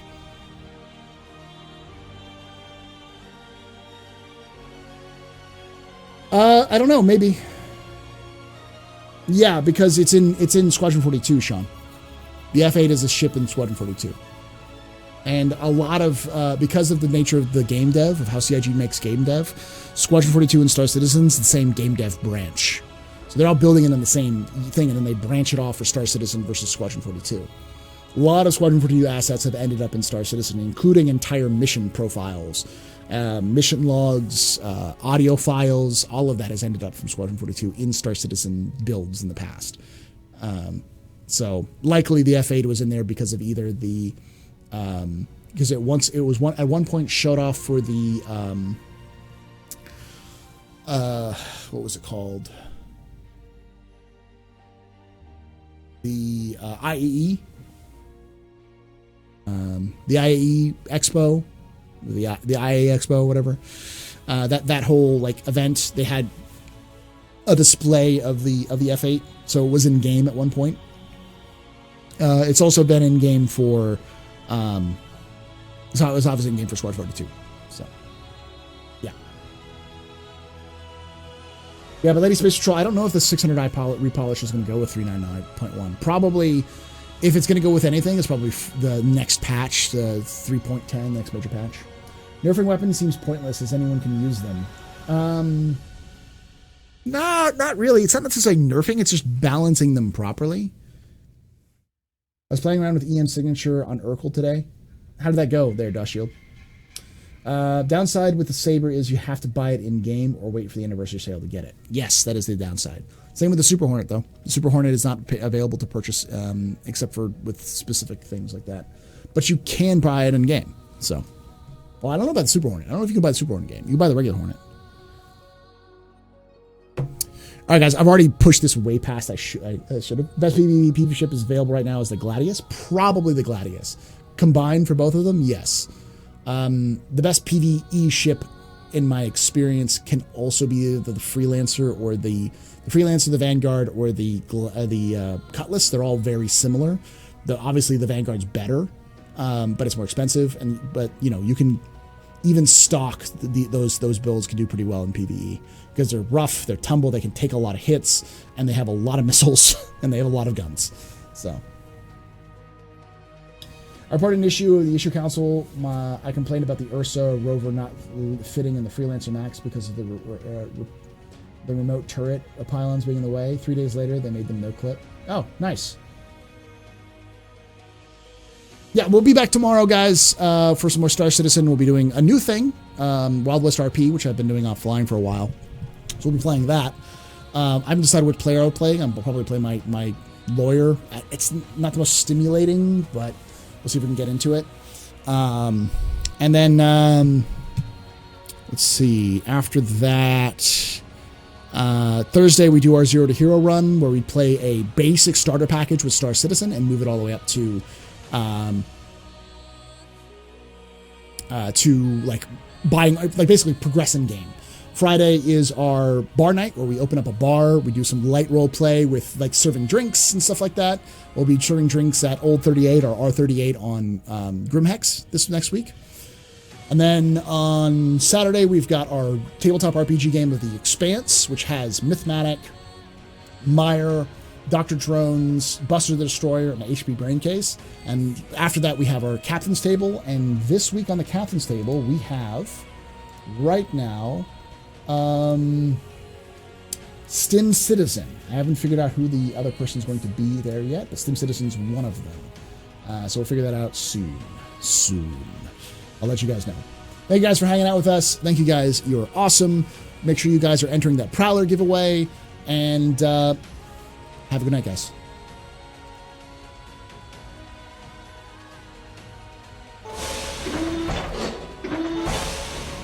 Stick around for those of you guys who want to see the winner of the Gladius giveaway. We'll do that here shortly.